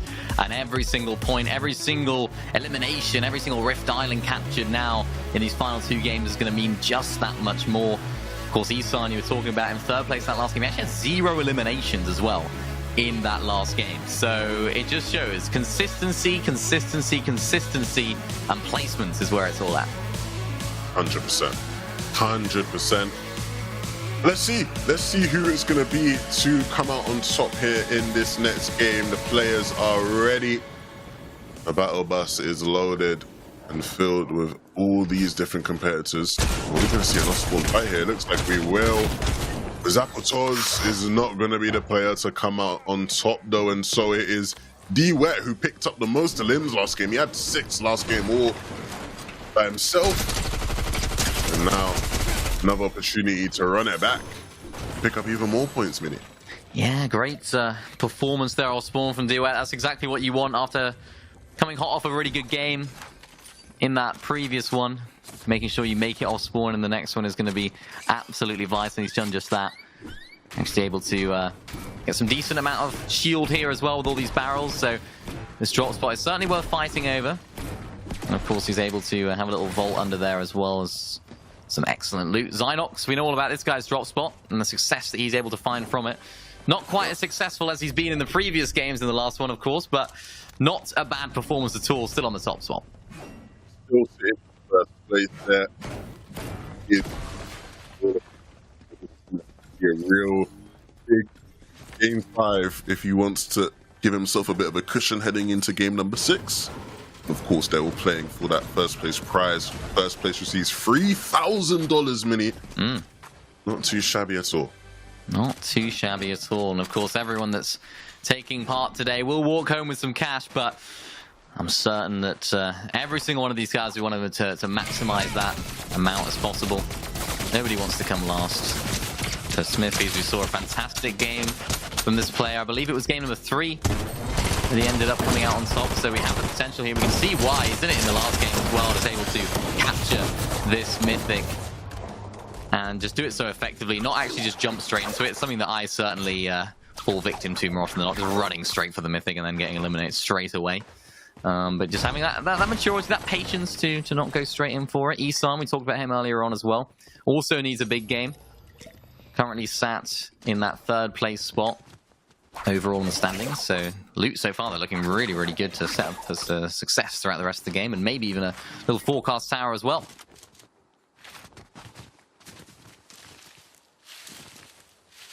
Yeah, Isan, one of those players that has definitely been incredibly consistent today, and is going to look to try and do his best to overcome this hurdle in the last game. Is he testing his guns? I don't know what this brother's doing. I'll be so real, bro. But I watch, you know, a lot of the games today, and I wonder what people are doing. So, you know, Okay. I'm not going to question it. It's been working for him. Let's say that.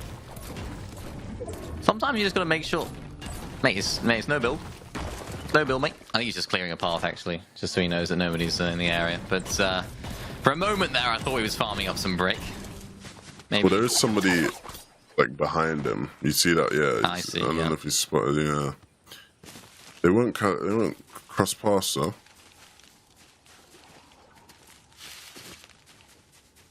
Interesting strategies coming through here. Something that you don't often see. It's Kev down there, as well as Isan just on top looking down. Trying to claim this position, of course, claim that that forecast can be so vital, especially in the zones we're having. They seem to be so treacherous for the players in the end game. Having that early knowledge as to where the zone's going to be just puts yourself in such a good position. Of course, you have to make it there first, but getting yourself off on the right foot when it comes to knowing as much as you can and having the extra booster points that offers is always a benefit. Smithies inside the fencing fields there. It seems like everyone's quite happy for Smithies to have that mythic right now. Roman, though, not quite happy with how things are going over at Reckless Railways. Another player that decides to try and get involved in a fight, getting chased now as well. But of course, he does have that medallion. You can see his shield going up.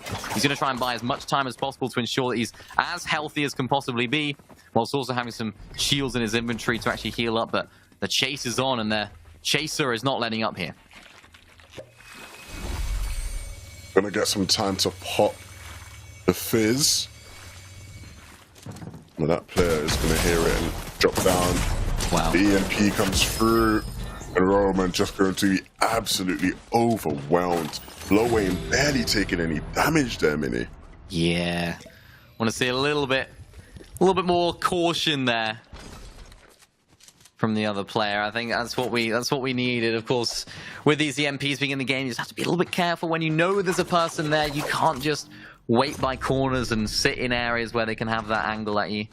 So, one more game after this to reevaluate, and Low Aim here has set himself up for a really nice game. Getting that medallion off spawn, of course, that early elimination as well. Sounds some decent points, so can certainly push his way up the leaderboard. Just not too far down. I believe 8th place going into this game, so certainly a potential here to have a big game and mount an attack on the top stage of the leaderboard. Gonna be opening up that vault as well. So plenty of ammo to be had. Any weapon upgrades and modifications he wants to make can be done here as well.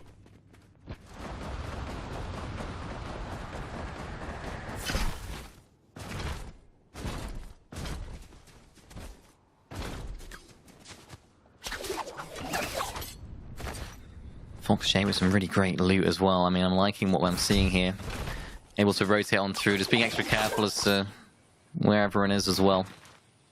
Always holding that shield out at any given moment, just in case there's someone looking. Of course, we know there's nowhere nearby. He's got a very safe rotation, but he doesn't. He's just trying to get more towards the center of the zone, maybe sort of pitch up inside of a building or a bush or something that he can just literally sit there and hope that he pulls zones, maybe even a tree if he wants to. And yeah, here we go. Sat inside of that tree now. Maybe he can read a good book or make a cup of tea. What would you do? I'd like to say I'd read a non-fictional book about the history or something, but I'd end up on TikTok. Yeah, sounds about right. Sounds Pretty about much. Right. Yeah. Yourself the same? Oh, absolutely. maybe you catch me on Twitter or something as well, scrolling. Yeah.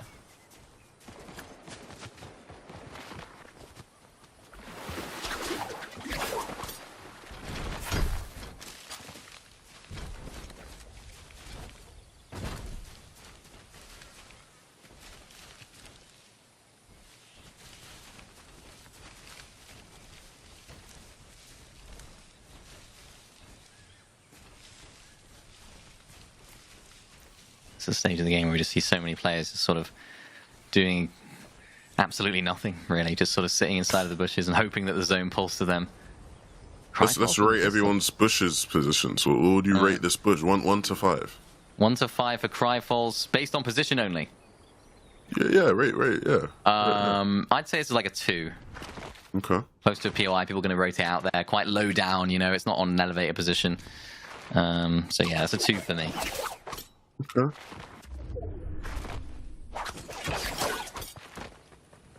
Blick's not got a bush. No, so 0. We can't rate his bush. He's got to get to zone though, and he can start thinking about a bush. It's a new game. Rate the cover. Follow along at home as well. Why not? You can all take part. Contra trying to find that though. There we go. There's another bush to evaluate. What do you reckon? What would you rate that bush? It's your turn.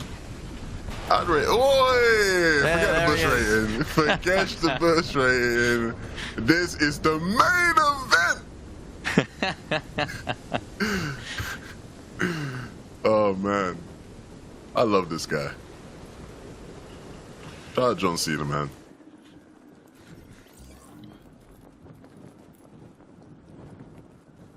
Bit weird to see a glider with no one on it.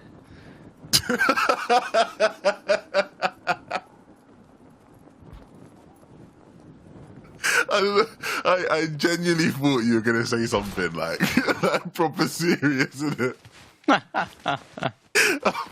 I really thought you were going to say something like, you know, just give us some deep analysis. I should have seen it coming. My bad. I should have seen it coming.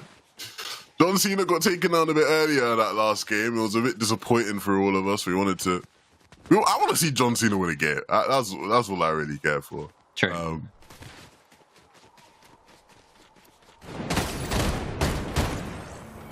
Contra Blake. No bush needed. Although he does actually have one next door. Just takes out that player with ease. Easy peasy. Not too much loot though, unfortunately for him. Nice little cache there as well. Ooh. Gets EMP'd inside of that bush as well. John Cena's trying to find him. Is it a bush of his own, maybe? Or just a little bit of cover to enjoy. He's got that mythic assault rifle. It seems like that's not too commonly used. Blick now, look at this. Gets WQ by Scary, and this is a difficult situation for him. Because, of course, it's the third party. That's why you need a bush. That's why you need a bush, man. You never found a bush, and it costs him. Ooh, okay, Zynox, rate that bush. What do I rate this bush? I'd rate this a 3. Really? It's a calm little 3. Signy, what do you reckon? This is a 1 for me. Really? I'm not a fan of this bush. Probably cold in it because it's got snow on it, so probably not quite as warm as Starry's bush here. It's not as comfy. Not as comfy at all. Just people in bushes. There we go. Murphine. I think Starry's in a better bush than Murphine here. Yeah, it's got that elevation. I'd agree. I'd say Starry's in a 4. His bush is a 4. I'd say this is a. I'd say this is a 2. Yeah, low ground. Yeah. Not a great bush. Any more bushes? Can we find any more? Oh no, we got the island. We got more important things. We got the island. We got the island. The small matter of 15 points has appeared on the map. Cry falls that bush as well. Inside I think it's the a bush. 0. I give it a 0. I think this bush is a 0. Inside the storm, not the one you want. Yeah, not a great bush. Flobby though, you can see him really eyeing up this this island from his bush, attempting to maybe go up for it. We saw him claim it earlier on. It seems like a different player each and every time has claimed the island. Of course, we didn't get to see game number 1, but it seems like that's a little bit of a theme. But Flobby looks as though he's trying to go for the island. Gets a little bit beamed in the process, though. And actually, he's able to try and get up there. But now look at this. A little bit of battle, a little bit of fighting going on. There's 3, maybe 4 players all going up. Yeah, Rush PCU tried to get it last game as well and didn't. So trying once again here. See if anybody else really is able to claim it. You got to get down underneath. You can see already so many people up here, especially in comparison to what we've seen previously. Flobby trying to gain position, needs to be careful. He's getting shot at.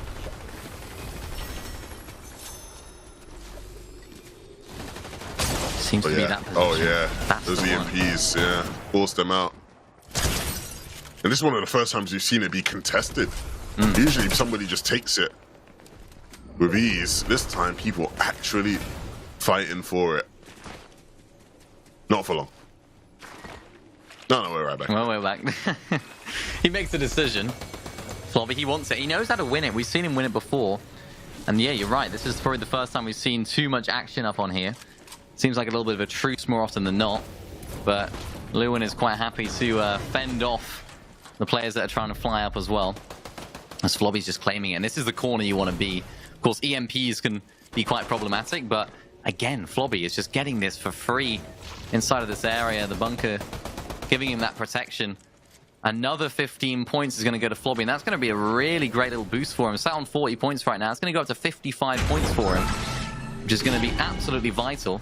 Wow. And as soon as he gets that, we've seen it all day. You know what? Let's just get out. We don't need the loot. If he can do that again, he's going to start getting into that contention talk.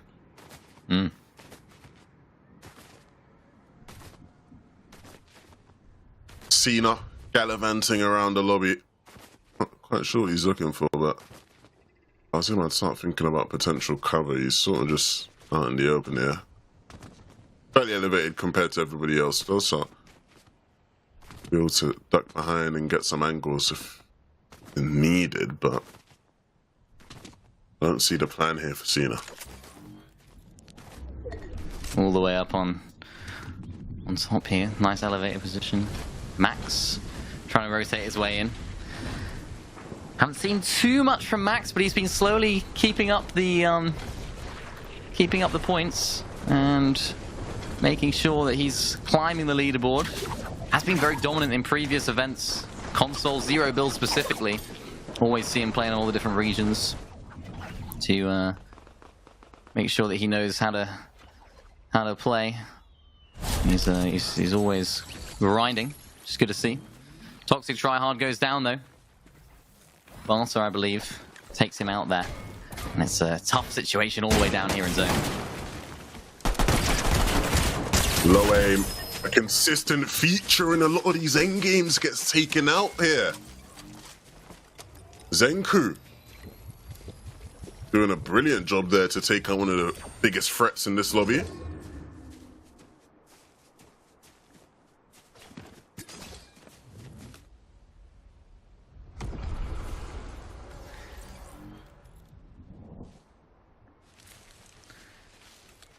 Zynox, our leader, going into this game. This is a big game for him. Again, he's just in a good position. He's got himself those those bunkers, the mobility as well. This is certainly a nice position to be in, but he's got to make his way into the zone. He's got to be very, very careful as to how he approaches this. Because any one moment, he doesn't have, of course, the shield yet to protect himself. Seems though he opted for some bunkers instead. But any one moment that someone decides to start spraying at him, he's got to expend one of those bunkers inside the storm. But luckily for him, no one even bats an eyelid about him rotating all the way through. Everyone's trying to focus on themselves. They're trying to make sure they know how they're going to play this. Silent's trying to clear that push as well. Another player sat inside of the storm. He's just waiting here for the zone to pull. He doesn't actually need to use these bunkers. Now he might, because of course he has this zone. And there it is. The bunker coming through, and he's in a really nice position. As Kev closes out this fight. Kawhi is the one that goes down, but it wasn't an easy fight for him. There was a little moment there where I thought he could have lost it. And that's huge for Kev as well, because after using that medkit, you can pick up a shield, right? That's ultimately where everyone at this point in the game who doesn't have one is starting to think about, where do I pick up a shield from?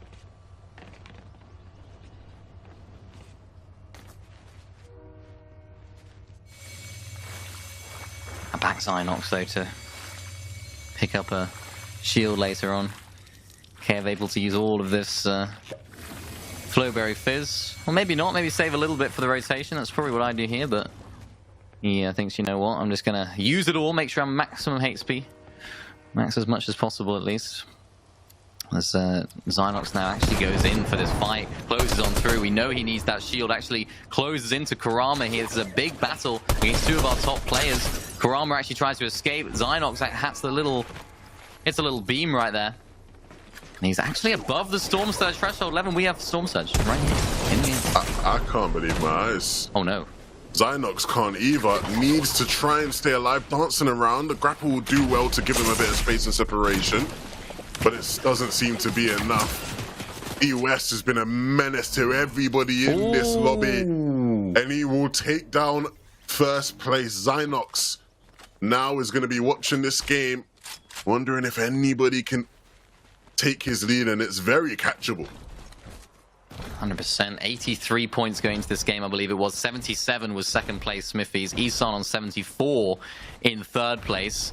Even fourth place on 72. Zedmax on 64. It's all so close to the top, so that could be the moment for Zynox where he's made the game 6 all the more important and scary for him, I suppose. So you see lots of these players pitched up next to this building, trying to just squeeze as much cover as they can out of this area. Even Fizzy underneath the bridge as Cryfalls now gets on the aggressive against Jolty. Really nice connection with the shots. Has the HP advantage, charges on through, tries to connect with his shotgun shots. The tree's going to be covering him for now. Can't quite hit the shots with a pistol. Can he hit the shots with a shotgun? He needs to try and get this fight closed out quickly, otherwise the third party is going to look over, and that's exactly what happens right there. Jolty does pick up the elimination credit, but at what cost? 6 HP. Another player comes on through, but it doesn't matter, as Jolty has the answer. Sorry goes down. There's another player to come on in, but it's unfortunate for Jolty there because he had such a valiant effort. I was so rooting for him there, man. I really thought he could do it. He picks... I didn't expect him to pick up the one that he got there. And then to come out on top of it, but again, the swift cleanup. It happens. Smithies, though, the player in second place right now, and with his biggest competition falling, I think it's safe to say this is his game to try and take first place away from Zynox. Big opportunity. The barn door is well and truly open at the top end of the leaderboard. A Spectrum here. No form of cover, so he's going to have to go into the storm. He has, of course, got the med kits to heal up. And this is where he just has to try and make this rotation happen. 3 medkits is going to be enough, but no cover when he does get into the zone. So he has to be very, very careful as to how he goes about this rotation. Altsu inside of the bunker, looking a little bit nicer here inside of this safety. If I'm him and I ain't got cover, I'm just yoinking someone else. I'm jumping in bunker, not in box, in bunker. Oh yeah, straight in there. Karama straight in this bunker as well, just below. Another player will get seen in the process. Another player comes on through and says, no thank you, that's my position. It's Mongrel who does come through, and unfortunately he does fall as well. Big face Mongrel going down. Smithies goes down in the feed there as well, as now Isan is having to fight underneath this bunker. This bunker is an absolute war zone right now. And Isan comes out on top, drops down into his own bunker, and able to clean up down there onto an absolute plethora of loot that he can choose from. Let's see what he's going to be able to get. Isan so composed, even in the most chaotic of situations, and that's why he is sitting in third place so far today. Really great stuff from him. He's got the med kits as well to make a rotation in the storm if he does need to. Max sneakily moving up the leaderboard. Now this is a great opportunity for him to maybe, just maybe, make his name known at the top of the leaderboard, but actually stacking 2 bunkers together to ensure he gets up a little bit of elevation. Zigmund also trying to make the rotation in, as amongst so many other players, hops straight into the bunker, but identifies there is a guy in there, not really worth the fight. He has to choose some sort of cover at some point and finds a little bit of moment's rest underneath this one. He's very exposed on that left side, though, so he's got to be very careful. Zeno there in the middle of the zone, also getting beamed. John Cena the same, just gets taken out. And it's Mafio that takes him out right there. Isan also making his way into the zone, into the bunker as another player. Or into the bush, I should say. 5 medkits for Isan. He has so much potential, so many options, but so little position when it comes to actual decent positioning for him. This is not a position to be in at all, but he's actually found himself a little bit of a nice bit of cover underneath this hill. Doesn't need to worry too much about anyone else nearby. Just has to sit with the storm to his back here. Yeah, I mean, for him to have found himself in this spot anyway is testament to how good he is, because that was a real tricky spot to be in. Max having to pop another bunker as somebody else started to tick away at his. Isan now, even though he's on the back foot, still trying to play to his strengths. Mafio, he's turned heel right now because he's taken out John Cena. And the crowd won't be too happy about that one, but we'll see whether or not he can use this to go on a championship run. It just seems like it picks up another tag to his tally. Will he be able to get a sick fear? He's looking for it. Wow. Big crack there. And needs sometimes use the big pots, but he'll get it on the train tracks here. Is he going to use the time? He spotted someone, and then he didn't quite go for the big pot. Maybe he could have snuck it in. Now that means when he lands here, it's going to be that much more awkward for him. 2 players beneath him, another player in front of him, up in his face now. One jumping around. I don't know who is going to be the one to actually start taking shots. It seems like nobody's still going to get time here. He's up onto the high ground, though, up onto this bridge. There's a good position to be in, but he's sharing it amongst a lot of other players. They don't want to share it at all. You see Max is trying to make sure that he can hit as many shots. Mafio all the way down to 15 HP right now, just trying to find any form of cover. Jumps straight into another bunker with someone else, but unfortunately sharing is not caring in that instance as he goes down, as Isan still alive, healthy in this game. Max also the same, just trying to find any sort of cover to look back and spray the players down that are coming on in. Isan from the right side getting sprayed. Of course, Max inside of that bunker as well. On the right side picks up an elimination and is able to keep pushing through this endgame. And this is huge now, as Max tries his best to try and recoup as many points as possible through eliminations. Isan, though, just doing what he does best, staying ahead of everybody, making sure that he's in the better positions, but it actually gets caught out, and so that leaves just Max now on our screens here with 2 HP. Can't take any more ticks to the storm, can barely afford to take any damage from any of his peers, and now charging at his opponents, but it costs him his life. And so Kevin PCU will benefit from that one. That's 3 on the game for him, and he keeps looking for more. 4 now. Kevin doing such a great job. Look at that. There it is. Zenku actually takes him out, though. It's Zero Build Mez versus Zenku, and Mez is the one that comes out on top right there in a little game of chess. Right there at the end, when every single player's got their back to the storm. Nobody wanted to make the first move, but Mez was the one that makes the final one. The all-important final victory royale elimination, netting him game number 5. Towards the end there, I couldn't even tell who was getting the eliminations. It looked like one person was getting them, but then there were so many different people taking shots, so it was just all over the place. A big, big game for Mez. That's the kind of game you want to have going into game number 6, right? As good as it gets. 6 eliminations and the victory. That's a huge coup for him. Huge, huge, huge indeed. And that was a really, really difficult zone. The way that was played, of course, going up, over, through, of course, the hills and, of course, the bridges as well that had a part to play. As we look at the highlights from game number 5, of which there were many, we saw so many crazy plays from players in the mid-game, and even a little bit of a change up on the top of the island here. A little elimination we actually missed just on the side of that island. So much action, and maybe that will all start to boil over as we get into game number 6 here, 11. Yeah, I expect it to continue that last game, there's going to be so much desperation, right? It's going to be one of the best ways to actually move yourself up in the standings. Everybody gets money, but the money is different depending on where you are, right? You want to try and push yourself up as best as possible. So I expect the island fights to get even crazier, but even towards the end game, and that end game was, again, a different one in terms of the zone from what we've seen in previous games. I feel like a lot of the result of it was still the same. Crazy comebacks, crazy survival runs, and a crazy finish to end it as well. But all the suspense is there. Not as long of a joust as we saw in game 4, but still a very interesting one, and a big play from Mez there to ram his opponent into the storm and then to pick up the dub. 42 points from that game alone. Yeah, really great stuff. You can see that 6 eliminations for Mez. That's what it's all about. 12 points from those eliminations alone. Of course, 30 placement points coming home with that victory royale right there. Pretty standard stuff at the top of the leaderboard, but I have to give a shout out to Kev right there, who did such a great job when it comes to the eliminations, as well as some decent placement, but just couldn't quite make it happen at the end. 5 eliminations, though, getting 10th is not too bad at all. And this is really where things start to get crazy for players that are a little bit lower down on the leaderboard, of course. For those that are wondering, this is just the results, it's just the standings from game number 5. The overall leaderboard, I'm sure, will be shaking up to be something really exciting. And we see John Cena there having a decent game there in 28th. Always good to see. Yeah, shout out to John Cena, man. That's my dog for real. Want to see him continue to do well. I will say, right, use Mez as a reference point. Mez came into this game with 26 points and just picked up 42. If my maths is correct, that means he had 68 points. Coming into that last game, 68 points would have put you in the top 5, Minnie. Yeah. Right? Yeah. And he was way down there in the standings, right? So it just shows one game can turn your tournament around in crazy proportions, right? So for anybody that is way down there, use Mez as an example. You have a massive chance to come back.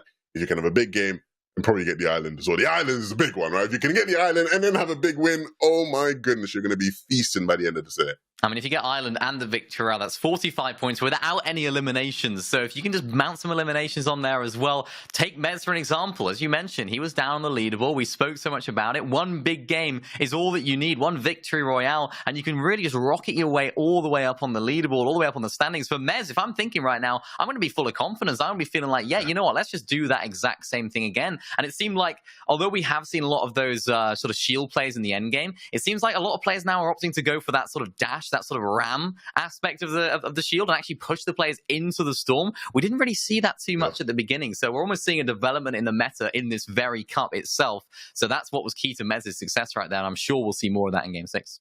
It's a good strat.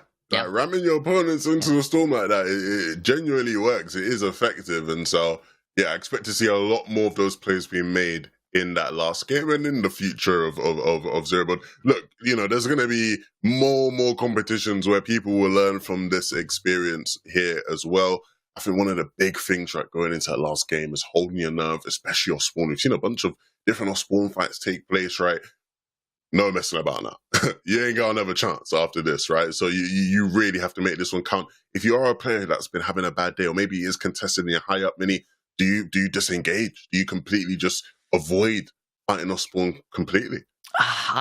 It's always tough, because when you're in that position, not that I'm in it very often or at all actually when you're leading a competition, is that it's one of those where you want to try and stick to your guns, but then you also have in the back of your mind, what if things don't go right? Off spawn can be a little bit RNG sometimes. What guns are you going to get? Of course, are you going to get the shields off spawn? That's so many factors that could throw your game. I think you just have to evaluate it when you're dropping in. Do I have a better drop than this guy? Are the Fortnite gods in my favor when it comes to the loot? Is things working out? And then maybe try and play the fight a little bit slower and disengage if you don't quite have the loot. If things are looking good, though, why not try and fight off spawn? If it's working so far today, then you have to back yourself, surely.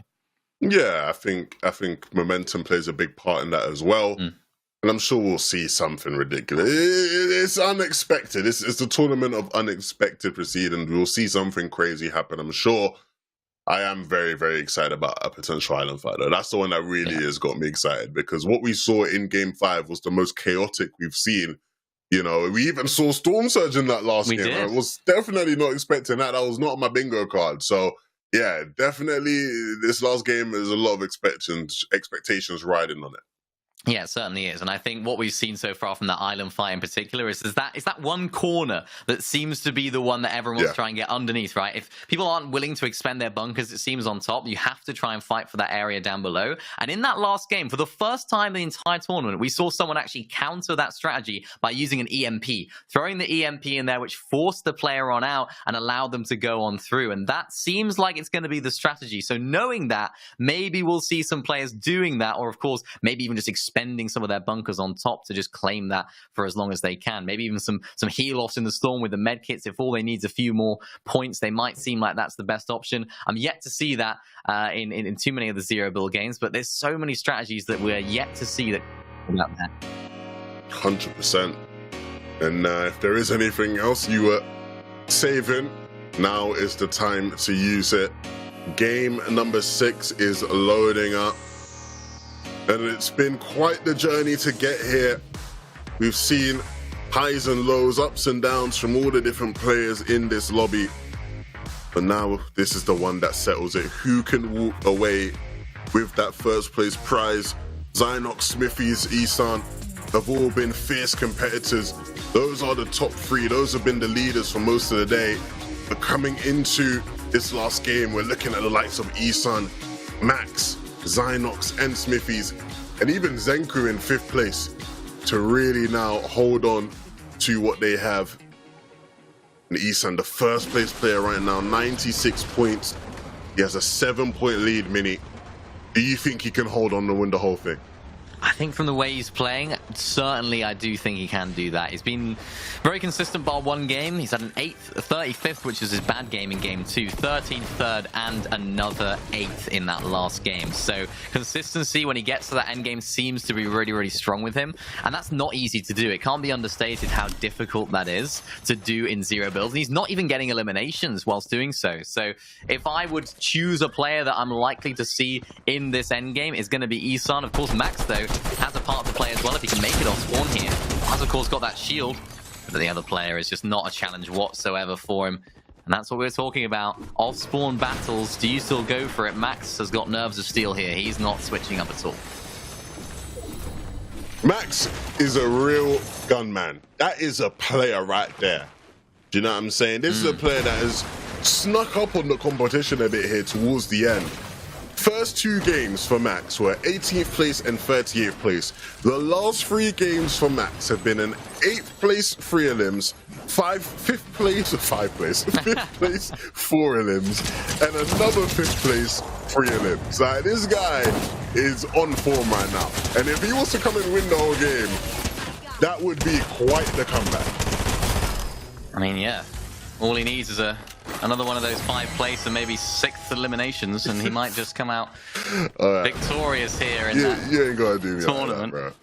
Smithies again, another one of our players that we have to talk about because he's up there in contention. 82 points you can see on the screen. 96 points is the current threshold that Isan is holding for first place. Big opportunity for everyone down below. Zynox just kept the tournament interesting with that last game. 54th, his worst of the day. He's actually just been on a downward trend all day when I'm looking at his match history in Zynox. He had a 1st, 6th, 16th, 24th, and then a 54th. So hopefully he can just pick himself up because mentally that's going to be so difficult for him. I'm sure he's going to be just fine when it comes to that. As the last game, anything can happen. As John Cena also proving that so far today. Anything can happen here at Grand Glacier, and of course across the whole map as well. Look, I'm trying to see something big from main event Cena in this game. This is the final chance for Cena to show us just exactly what he's got.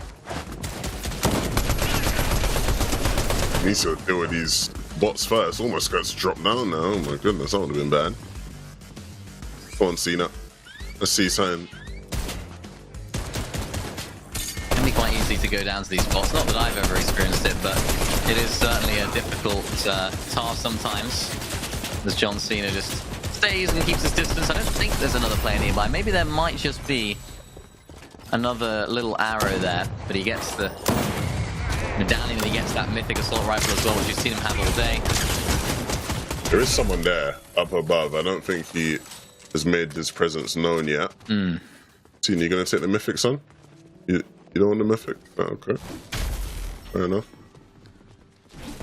I like this. Using the EMPs to get some golds from the vending machines.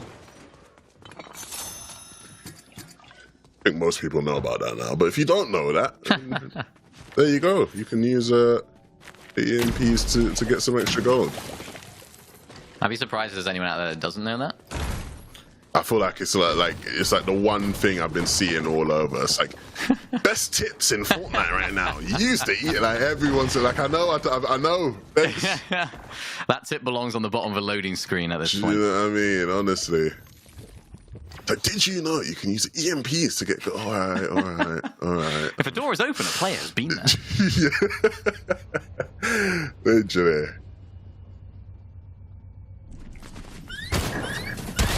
Ooh, this isn't where you want to be if you're Cyclone. I think it's best to sort of just scurry about but cut off. Oh my gosh, the cut off. Blick. With a pretty nice limb for Contraire Blick.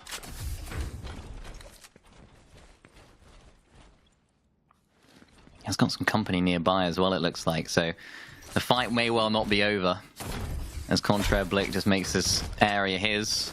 Of the two players that were fighting there, Contraire Blick is doing better, so you'd imagine that would mean more to him than the opposite. There is another player nearby. They're just sort of inside this area of the map, sort of very on the south, very much on the south side. This is a great little loadout he's got right here already.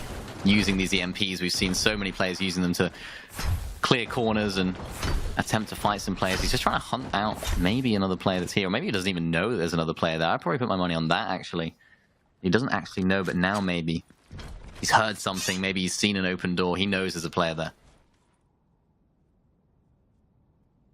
Seems to be cautious of something. But what is it? Oh yeah, he knows for sure. He doesn't want to make a wrong move either, because one wrong move here, 11, it could be disaster for him at this point in the tournament. 50 points is not bad at all, puts him in that sort of top 15 mark. So it's certainly not a position you want to find yourself in at this point.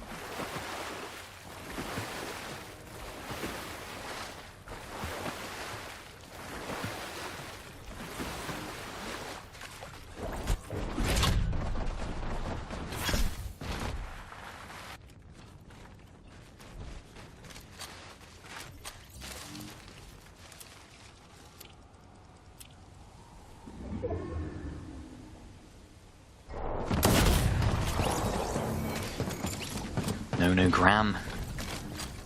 Unfortunate there for him going down. Cine also picking up another those eliminations today. First of the game, and able to heal up using that Flowberry Fizz. Liking the loadout so far as well. He's got 3 bunkers, which is going to be so great moving into this later stage of the game. He needs a big game. We spoke about players that can just make us charge for the top of the leaderboard. Cine is certainly one of those, and definitely needs a bit of a boost to his points. Maybe we'll see him go for the island. Why not? It's worth it going into this last game, I think. He's got such a good loadout as well, though. You might just try to play it safe. Would you rate this push? It would have been a 2, but I think because John himself is in it, I think it just increases the rating. You know, it makes it that much better. So 5 out of 5. But isn't that a bit redundant though? But does he need a bush? True. You know, it's double protection. It's like using a shield inside of a bunker. You don't need to, but it's just good to have. Yeah, fair enough. Good reasoning. Zenku, another player that sort of sneakily made a rise in the standings. In some of these games, has been responsible for taking out some of the higher point players in the lobby. We've got John Cena, we've got the Legend Eliminator in Zenku. A whole bunch of characters popping about.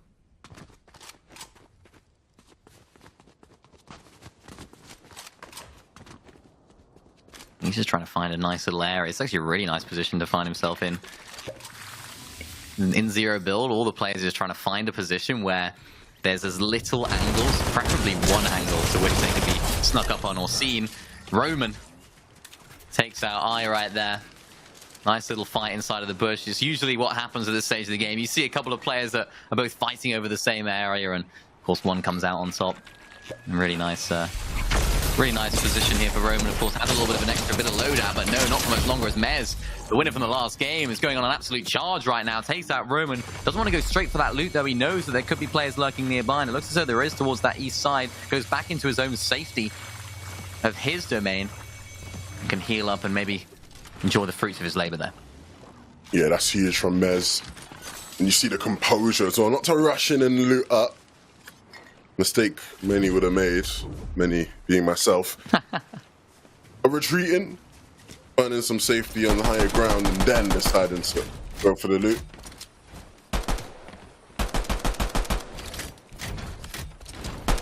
Big game for Synox, though. This is going to be a massive test of what he can do. I mentioned it earlier, he sort of was on a downward spiral today in terms of placements. This is the perfect time to switch up that trend and try and find his way back in that top spot, where you'd definitely argue he belongs, looking at his particularly first two games, in terms of placement and performance. Really solid player. Just has his game plan down to a T. Really fundamentally sound when it comes to how to play zero build. He knows every single aspect. Resh is also just spectating from this bush, not wanting to make too much of a play, but even if he does peek here, I just don't think it's worth even shooting at Synox, because of course he has that shield. Synox knows there's a player inside of that bush, must have seen him go in there. Now he definitely knows he's getting sprayed from that angle. Decides to disengage. He doesn't want to try and fight here, because of course if he does get beamed, there's that player in the bush that's just lurking nearby. No. There's always a player in a bush lurking, that's the problem, innit? And Synox is going to pay the price. If he was to go down here, it would be tragic. Spent so much of today in first place, leading the way.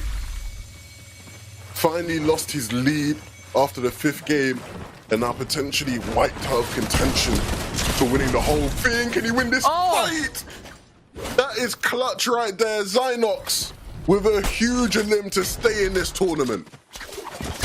Huge elimination for Synox. The story's not over, though, as there's another player that rolls on through. Now Synox is the talk of the town. Everyone's trying to get a shot at him. And there's so many bushes that so many players are in. He just can't catch a break right now. There's another player in that bush next door. He has to try and find a way out of here, because if he wants to get into the top of the standings here, he needs to have a good game. And the moment where Synox needed a good performance here, it's all starting to go wrong for him. Used all of the bunkers that he had. The shield is looking low. He's running out of floppers as well. But he's able to find a little bit of safety inside of this house. And this house could just be the perfect safety net for him here. Huge couple of minutes for Synox's tournament. But he's handling it with poise.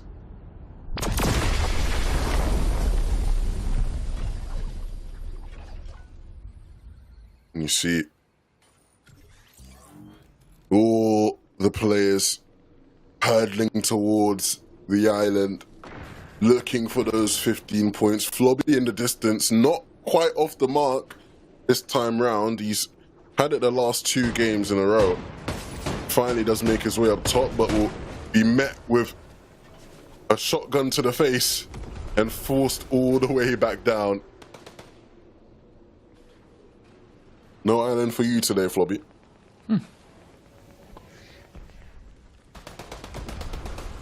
He's not too happy with it right now. It doesn't seem like too many players are on it. Maybe a little contestation right now. Flobby is up on the island.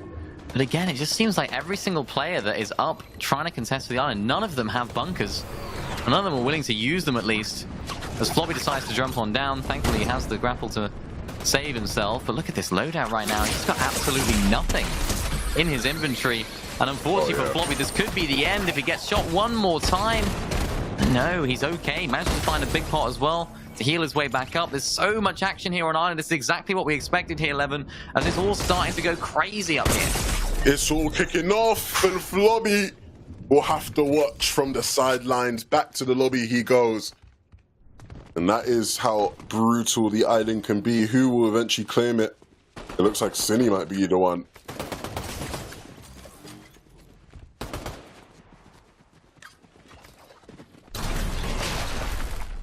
Looks as though that's what he's going to do, using the bunkers to try and protect his position. Proper island fight is what we're expecting today, and a proper island fight is what we're going to get here in game number 6 as Rift comes through. It undoubtedly means that players will be coming on through. Nice job from Cine right there to throw that EMP and rush Pichu as time in the lobby is just no longer. As now there's another rift coming through. Every single time you hear a rift when you're on this island, this is another sign of misery, another sign of another player coming on through. But for Cine right now, he's able to keep contesting it, keep claiming it until Merfind finds his way up. Cine's so close to claiming this right now.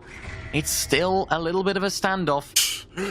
Top versus bottom. Who's going to come out on top?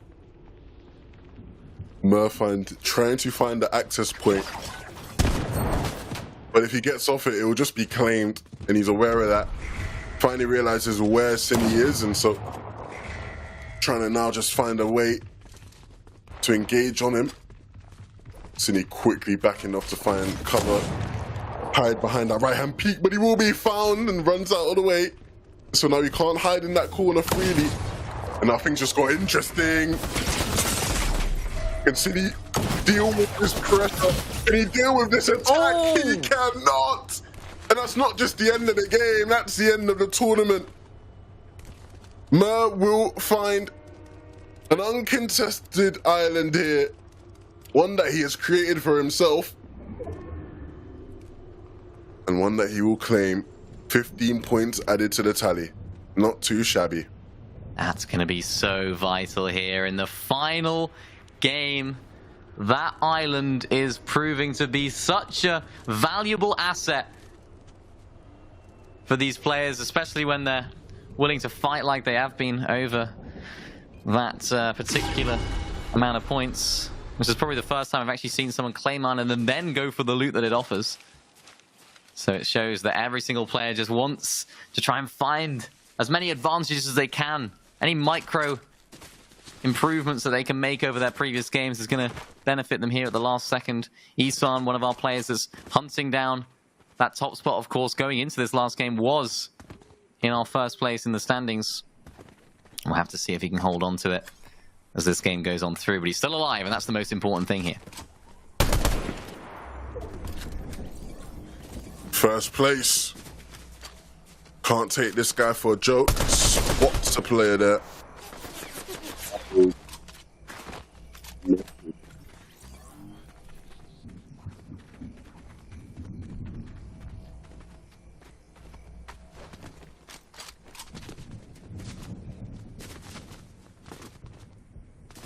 No bunkers here though, so how he approaches this next challenge of getting into the zone, it's going to be an important one.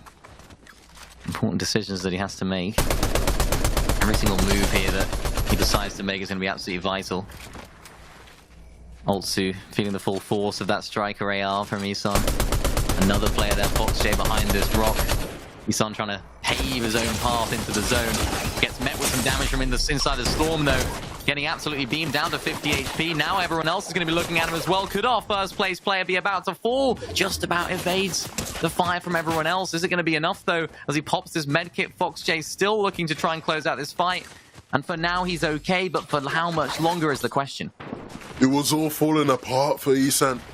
And for a player who really, rarely has any sort of struggles in these games, always seems to pass by everything smoothly. Maybe a sign that moments to get into him a bit. Maybe he can't quite handle the pressure. Gonna run into this bush and will be met with another player. And he's got a shield. He's got a shield and Ethan can't handle it. That's first place down. Down and out of the tournament. 97 points is all he could manage. Only 1 point from that final game. It's an absolute disaster for Isan right there. We've seen some big names go down already. It opens up the door for now Max to close on into that top spot. Zynox as well, who is also trying to close in on that, who's been so good all day. Fallen off a little bit in the last couple of games, you could say, but finds an elimination right there to add to his 1-2 total. But he still has a lot of work to do here, 11. This is not the job done because there's so many players nearby and no cover for him to protect himself with. Huge couple of minutes now, if not minutes, seconds now for Zynox in this game. The medkit's so crucial to staying alive. And this might just be his homecoming, his chance to reclaim that first place slot. Isan won't be the one in his way. It is just Max that he has to worry about. Right, he's even still up in this one. Smithies though, another contender, just 2 points behind Zynox when the game started. And still not too far behind.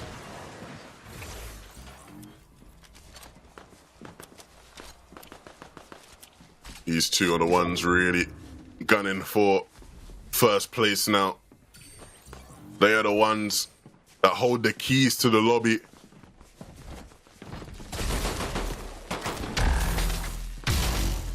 Zynox seems to be in the more treacherous circumstances right now. Smithy's not safe and sound either, though. There's a player right up above his bunker. We see Monkey going down right there inside of that water area. Nice position there for Zynox. He's actually able to push up onto this bunker on the hill. Actually connects with the player that's falling down as well. That's Pixovsky. And he's able to pick up an elimination. Zynox, though, getting beamed from above. Could this be the moment where he falls? And Smithies has an opportunity to take over. But no, he's able just to play his position right now, not trying to take too many fights, but no shield here, 11 for Zynox. This could be a disaster for him. On the right side, we're seeing him fall all the way down to low ground. There's so many players nearby, no cover for him. Has to use the remains of this bunker in order to protect himself. Things are really starting to get difficult for Zynox right now. But of course, he has this shield to be able to heal his way up for now. Inside of the zone as well. Smithy's also trying to find an opportunity to get a beam off. Not inside of the zone, so we're seeing currently Zynox inside of the zone. Smithy's having to make a rotation. So close right there for Zynox. I thought it could have been all over. Yeah, and he still has quite the distance to be able to recoup, what, 97 points Isan set? And now, just 6 points standing in between him and first place. Of course, he has a win and Isan doesn't, so that would help him in that regard, but he's going to be aiming for more than the 97. He wants to blow it out the water. Look who's still in this one. It's the one and only John Cena. And he knows how to do things differently. The only player seemingly in the game that doesn't have a riot shield. What are these tactics from John Cena? Clearly knows something we do not.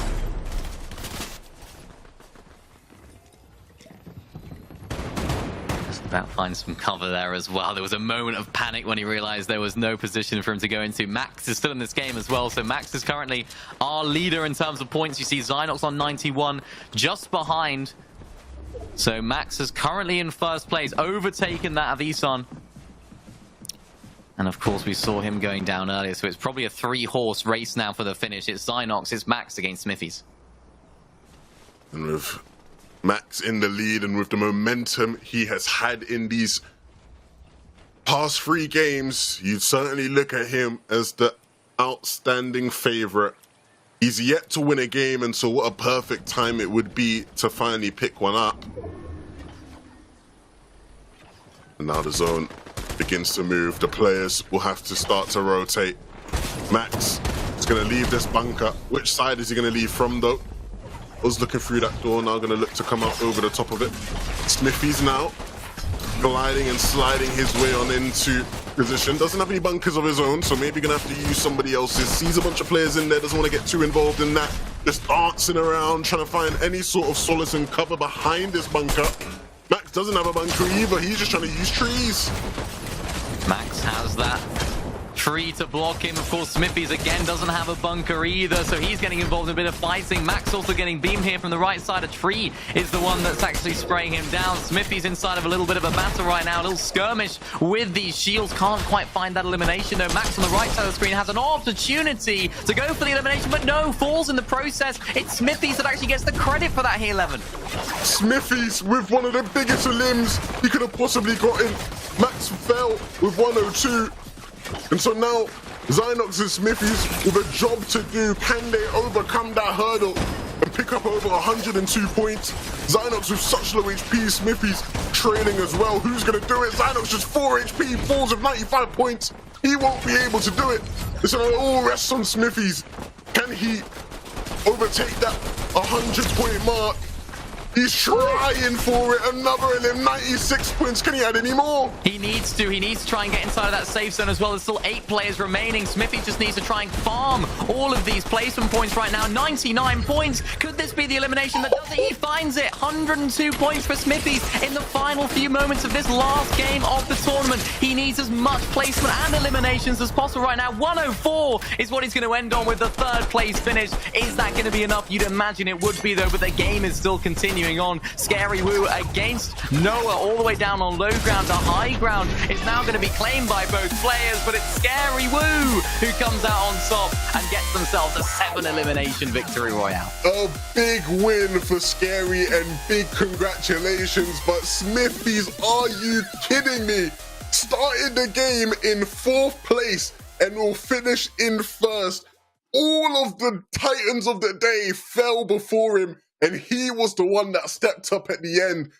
A massive, massive game to close out the tournament, Mini. Massive game right there. Just the nerve in those last few moments to not get too over-aggressive for eliminations. He just needed to stay alive and let those placements roll in. When you make it into that top 10, that's all you need to do. And Smithies did such a fantastic job of that. Reminder as well, he did win the 3rd game of the day. So he's had such a great performance all day long and certainly deserves that top spot right now.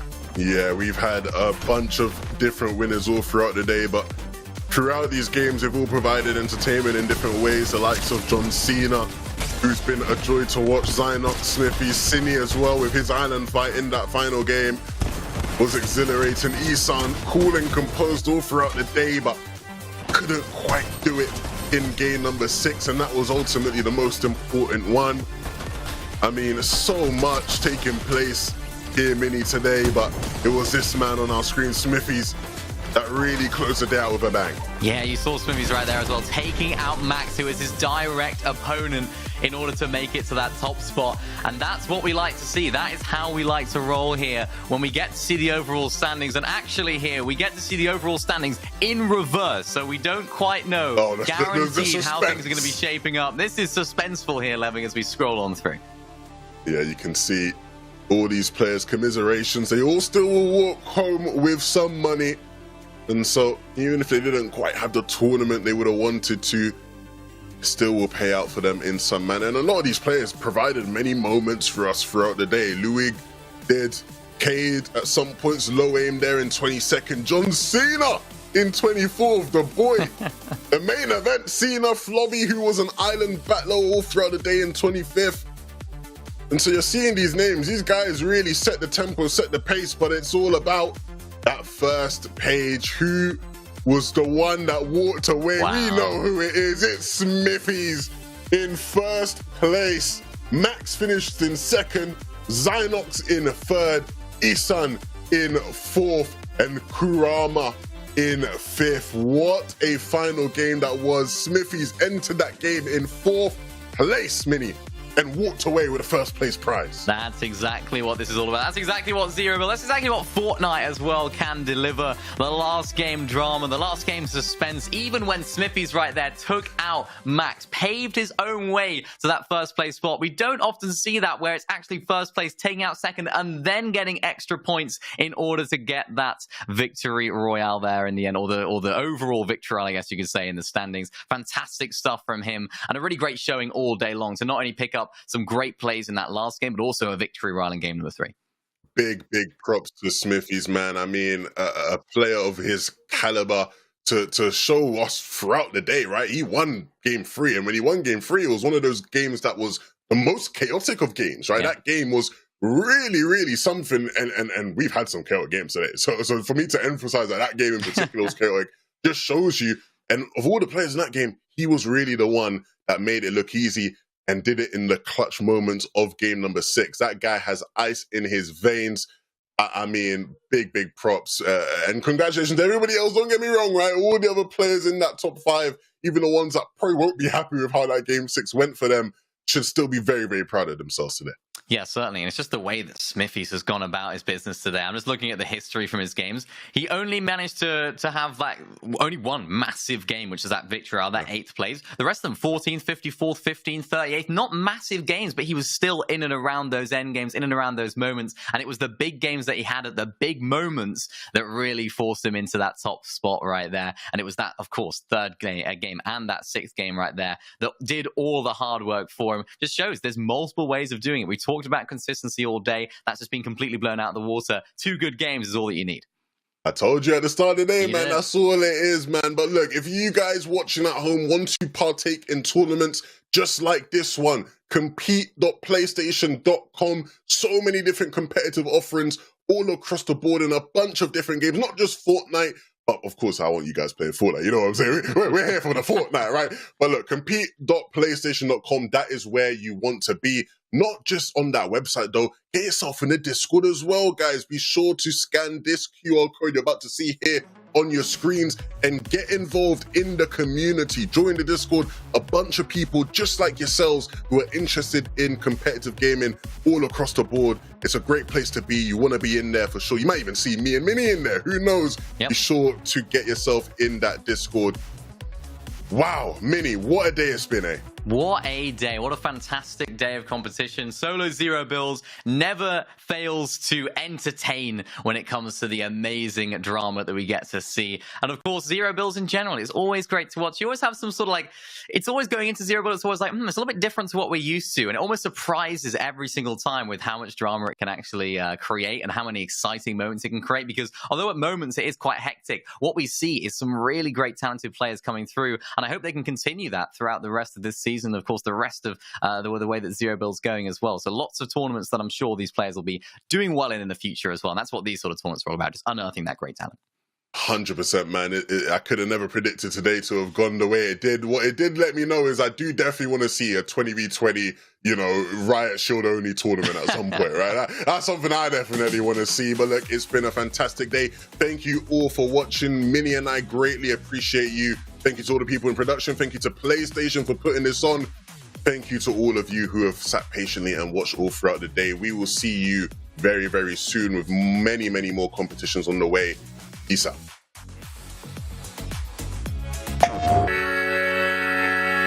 Gaming is defined by moments.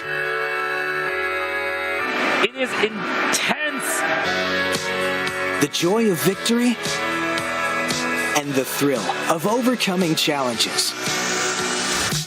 Welcome to our home of competitive gaming, where we can all experience exciting esports moments The final 1v1 of the game here. and celebrate the pros and the rising stars, I do want to see a female in the NCS. bringing you guides and deep dives Horizon can go up, but she can't go up fast. and tournaments where the community competes. Wait! Did he get? No way! Whether you're in a heated match Back, let's go. or watching along at the edge of your seat, A duo taking down a trio. let's create moments from the games you love. He'll take it. Join us and subscribe to our channel to follow everything esports on PlayStation. PlayStation.